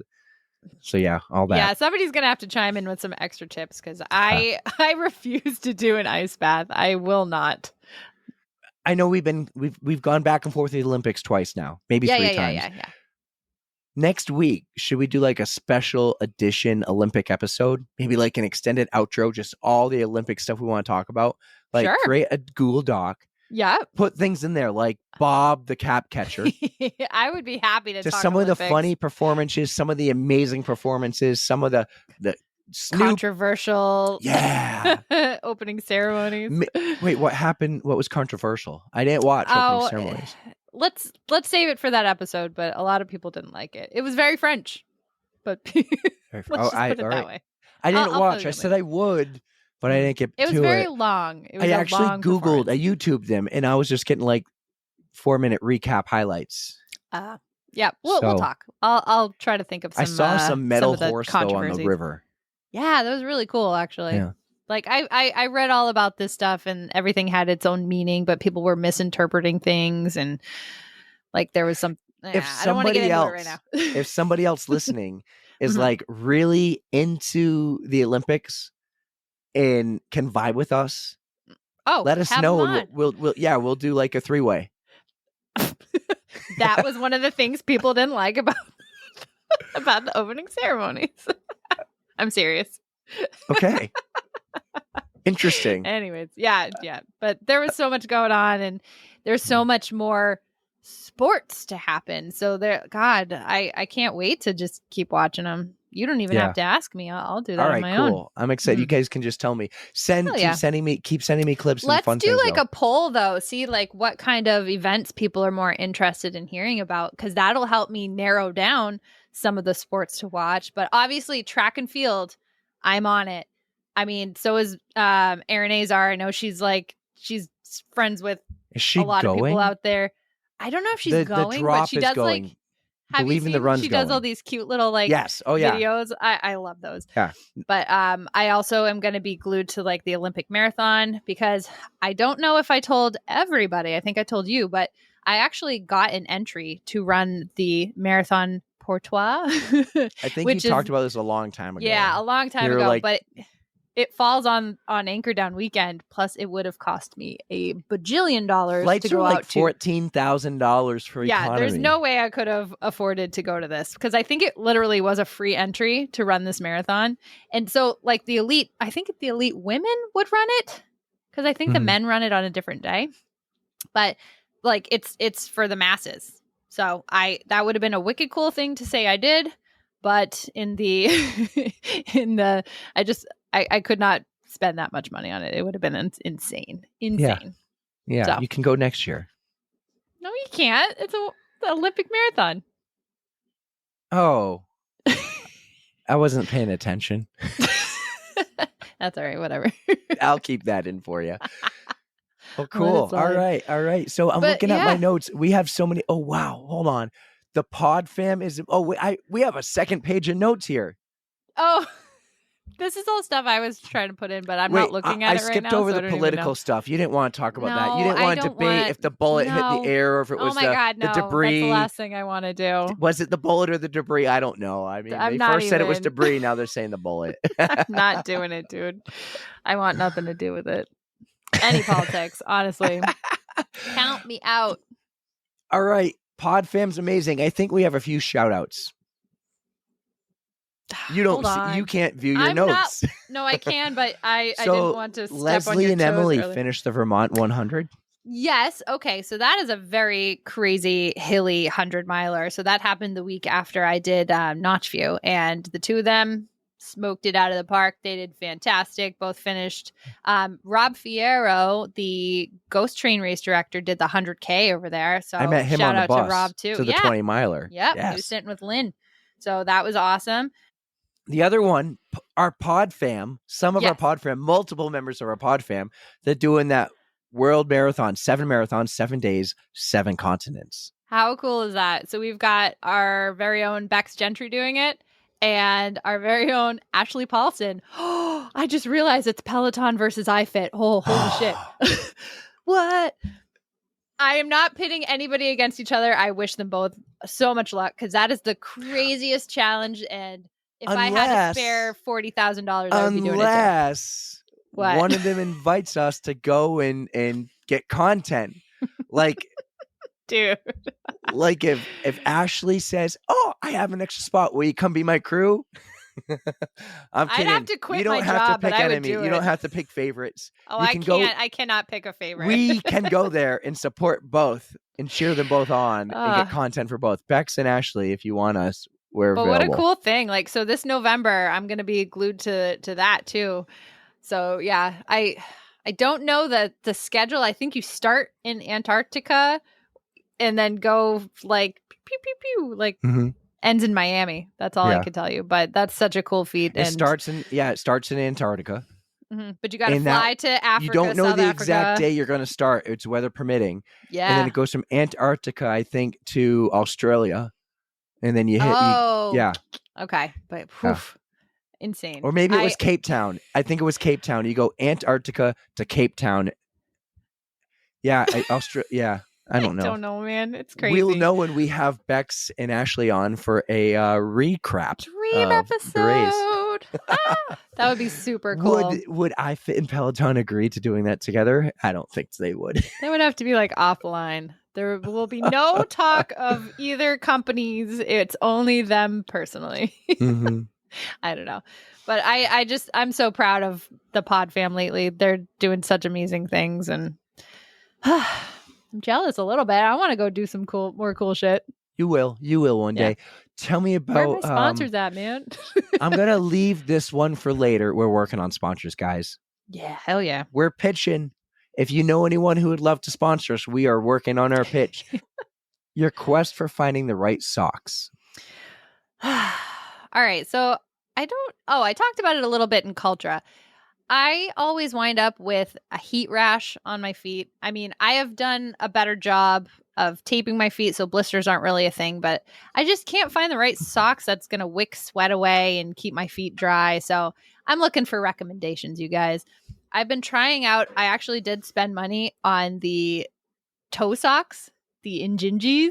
Oh yeah. And they're very interesting, but they make my feet really warm and I'm nervous to wear them for like another ultra. So I just need some better recommendations. I heard features were good.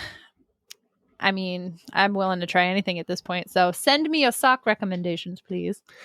Do your socks have holes in them? No, not No? really. Oh. Sometimes. How do you, know put where them on? Fucking dude. I am rolling, baby. He's like been saving these up. This is what happens when we don't talk for like 2 months. But I don't even know where I was going with I don't know, but hey, other Okay. cool news. I keep pumping Yeah. the tires for Manchester Airport MHT, baby. Mm-hmm. You see the news? JetBlue is coming to Manchester. This will be helpful if they stick around, which would be nice. Whenever you eventually get to do Dopey, we can go straight from Manchester to. You know, I've been building up my miles with American and Delta, and I'm kind of I like got you covered on JetBlue, dude. Though that's my cup of tea. I flew JetBlue once. It was nice. It was to Cancun, but Yeah. like I have like 50,000 Delta miles, and what sucks is. Mm-hmm. They don't fly out MHT. They're the only one that doesn't fly out MHT. Huh. Come back, Delta. They were there for a while, weren't they? Yeah, everybody was I there thought it was before COVID. American, Delta, and Southwest or United something. and- yeah, Oh, Southwest is still I there. didn't even know that. Southwest is getting rid of they're now going to be assigned seating. You see that? I did, but I don't really care. I don't fly Southwest. I do. didn't I get do like them. I didn't like flying Southwest because I was like, no way am I going to get a window or an aisle. I'm going to be stuck in the freaking middle because I don't have like Southwest cred. Oh, I mean, I rarely ever had to sit in the middle, like literally rarely. I don't know. I just would. I like knowing what seat I'm going to be in. I don't care what row, but That's probably why they're changing it up because most people feel that way. nope. It's Really? for money. You now pay Oh, for the seats you want. You pay more. Oh. Well, I So mean, you have to it's- do that for every other airline, so it's Yeah. really no different. Well, people are like, Whatever. they're getting greedy. I'm like, hey, this is how it is. There's always Yeah. spirit. So next week, actually, we are going to the Anchor Down course to help with some trail prep. That's the plan. We are. Okay. I'm Yes. still making you drive. I can't do 2 trips in a week. Bullshit. I drive No. all the time. I drive everywhere. I support your races. I You know. never drive. You never come to my races. You're driving this. You have the I'm new gonna car. come- It's your I'm fault. gonna You got a new come- car. No, I got to drive myself down on Friday. So what? That's your fault. That's not my problem. You're not going. It is my problem. It's not my problem. It's your problem. Well, you were the one who said, hey, we'll go. And I had to take an extra day off of work. We'll keep talking about this. You might have to do something for me if I drive. Like maybe Like what? podcast from the car or something. Oh, hell yeah. I'll podcast from the car. Maybe we get someone else to drive us so we can podcast. Sure. Tara, more help, the Pterodactyl, what are you doing? The more help, the merrier. Well, I got nothing else. There's a few things, like our list was huge. There's a few I things we know. left we can talk about next We've time. been working on this list for weeks because You there's actually like have literally. contributed to a list for once. I know Way to because go. I was like, oh, there's so much things, like so many things that we It's haven't like all even of a talked sudden about. one day I opened up the list and boom, it's like, Mhm. whoa, Erica's contributing to the pod. She just I went do from what I can. 5% to 6. Hey, every little bit counts. I love you for doing it. So yeah, I had like, we're not going to go into it. I went to NASCAR. That was a ton of fun. We camped the whole family. Well, me and the kids and like a Yeah, bunch you of had other a lot family of like friends. camping stuff, so you did a lot of We had like family lobster. stuff. That's great. The weather was perfect. Saw Dirty Deeds, which is like an amazing AC/DC cover band. Nice. Tyler was on the socials for New Hampshire Motor Speedway. Did you see that? Yep. You posted and he Holy was right shit, there. like it was amazing. So what cool. a shot of Tyler. Save that video. It was If you cool though can. because I've been going since I was a kid and now I'm taking my kids. Yes, I have that video saved Oh, in you've gone the full archives. circle, dude. I have the Full picture. circle. The cool thing about that was he was in the car. I was getting him to do the put your hands up like you won. I didn't know the photographer was behind me. Oh, that's I didn't know. adorable. Chad has challenged me to an ultra and he offered to pay for it. There will be some negotiations. I said it's currently in negotiations. It's Mhm. in negotiations with a few, Chad. It's going to be with you too. Like, no way am I flying out there. You I can would come go here and out pay there for again. my race. Oh, I see how it goes. No, I would totally go out that way again if you wanted to do like the 50. These are newest. Oh, we have some new Patreons. Let's save the new Patreons for the next episode. Mm-hmm. And we'll Put that do it in the notes beginning. because I We'll feel do like it we've in the been saving beginning. it for like weeks now. So if you want to support us and if you want a shout out on next week's episode in the Tros, you can jump on Patreon and be one of our Patreons. It is $4, $9, or even custom apparently because our new patron did a custom amount. He went Cool. right for the middle, that sweet spot. Check us out on Patreon, support the pod. The money is going towards things like now, we haven't touched it, but it's going to go towards something like an LLC very soon for Monday Night Media and for some more podcast gear. And it's going to help us grow this platform, this social media. That's not this media, Monday Night Media that we're trying to do. At first, it was going to be us and 1, 2, 3, 4. Now we've added a 5th. So I'm done. Like these are people I'm going to help. It's kind of for free, but it's kind of hopefully going to help grow everything and help benefit all of us. But then if Awesome. someone else wants to jump on, no, that's going to be like, okay, that's a paid service. But the hope is to have like 3 to 5 other podcasts next year. And we're working on it. I'm working with a few of them right now on cover art. I'm hoping to have a meeting with one next week. Yeah, you are killing it out there, dude. That's basically Keep it what I up. did. Like I worked, even during my week off of work I worked on Monday Night Media. I'm building the website. I gave you a preview of the website earlier. See, this is a true passion project for you. And it is Yes. obvious. Like you could see how much you are enjoying yourself with this. So just keep up all that you're doing because it is showing and you can see just how much heart is in this. Yeah, I love this. This is going to be Mhm. great.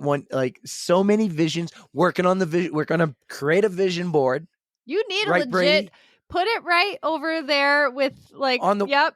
Maybe I put that poster A back dry there. erase board and you can cross things off, check things off. My you note. know. Did you see my how-to Set your guide? intentions. Set your intentions. You remember my how-to guide? Yes. Oh my God.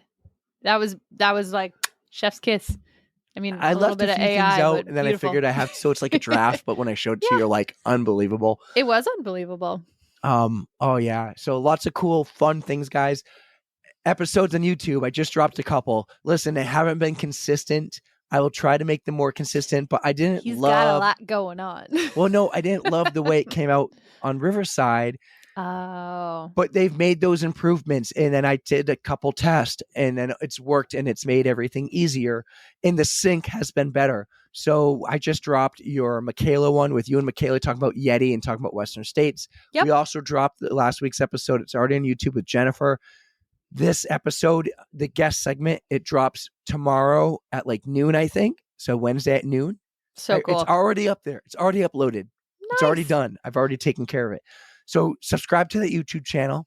I have a couple others up there. I got Aaron A's. I know I keep saying I have Aaron, Doozer, and Bex. Get me to 100.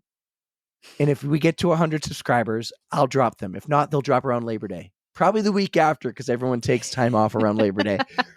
Share us on Instagram. Send us to your friends who will like us. Tara has been killing it on TikTok. I send her the videos. We did the one of Adeline and doing the questions.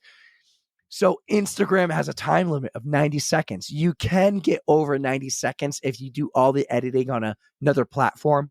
Oh. But I sent Tara the extended version of Adeline answering the questions. And it matched perfectly with the song, the Beyonce song.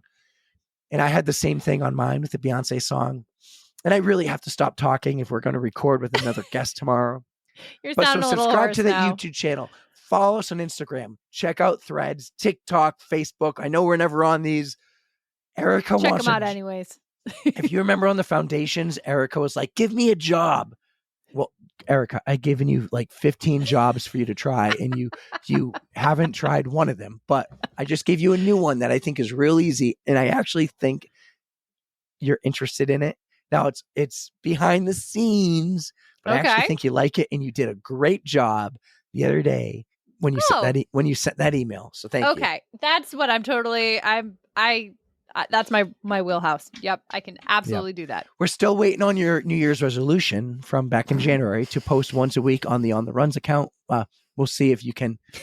We're 7 months into the year. I haven't had one. It's not going so hot.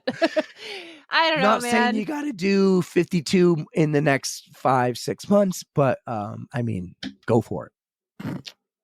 No comment. I am going to stop talking for the next, 21 hours until we record again with our next guest, who You will go be dropping rest, next week. And you relax. guys are going to love him. That's right. Him. We're going to have a couple cool, amazing guys the next few weeks. We're going to bring the ratio back up. Because guys rock too. You had too many women. You don't like the women anymore. Need some dude energy. I love the women. I love all. There we I love go. all. There we go. We're going to have a lot of women this fall. I got to bring some dudes into True. the pod. You guys are going to Perfect. love them, though. They're amazing. They're awesome. Mm-hmm. I'm just going to tell you right now. We got Jay. We got Andy. We got Wyatt. And today you had Brady. Bada bing, Freaking bada awesome boom. dudes. I Go have rest. fun. Doctor's orders. I'm going All to right. take it from here. We're going to close All right, this Doc. up. You're going to go to bed. You I ready? got You one ready? more thing to say. Go. Don't fear the code brown. You guys, we missed you so much. We're so happy to be back. We hope you have had a wonderful summer so far. It's not over yet. And hope you're staying active. And most of all, You're don't lost. I You're know. lost. I was trying to. Now you threw me off. We're good. But don't forget to stretch. 3, 2, 1.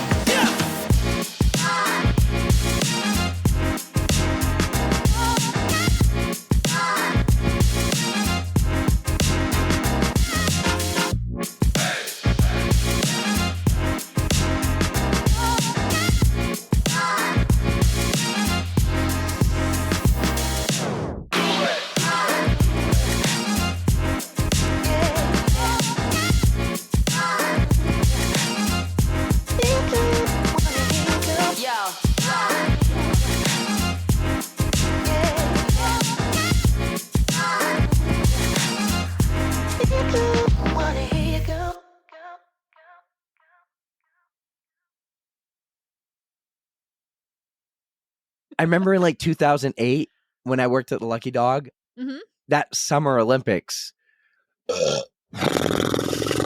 Nice. You got to keep that in.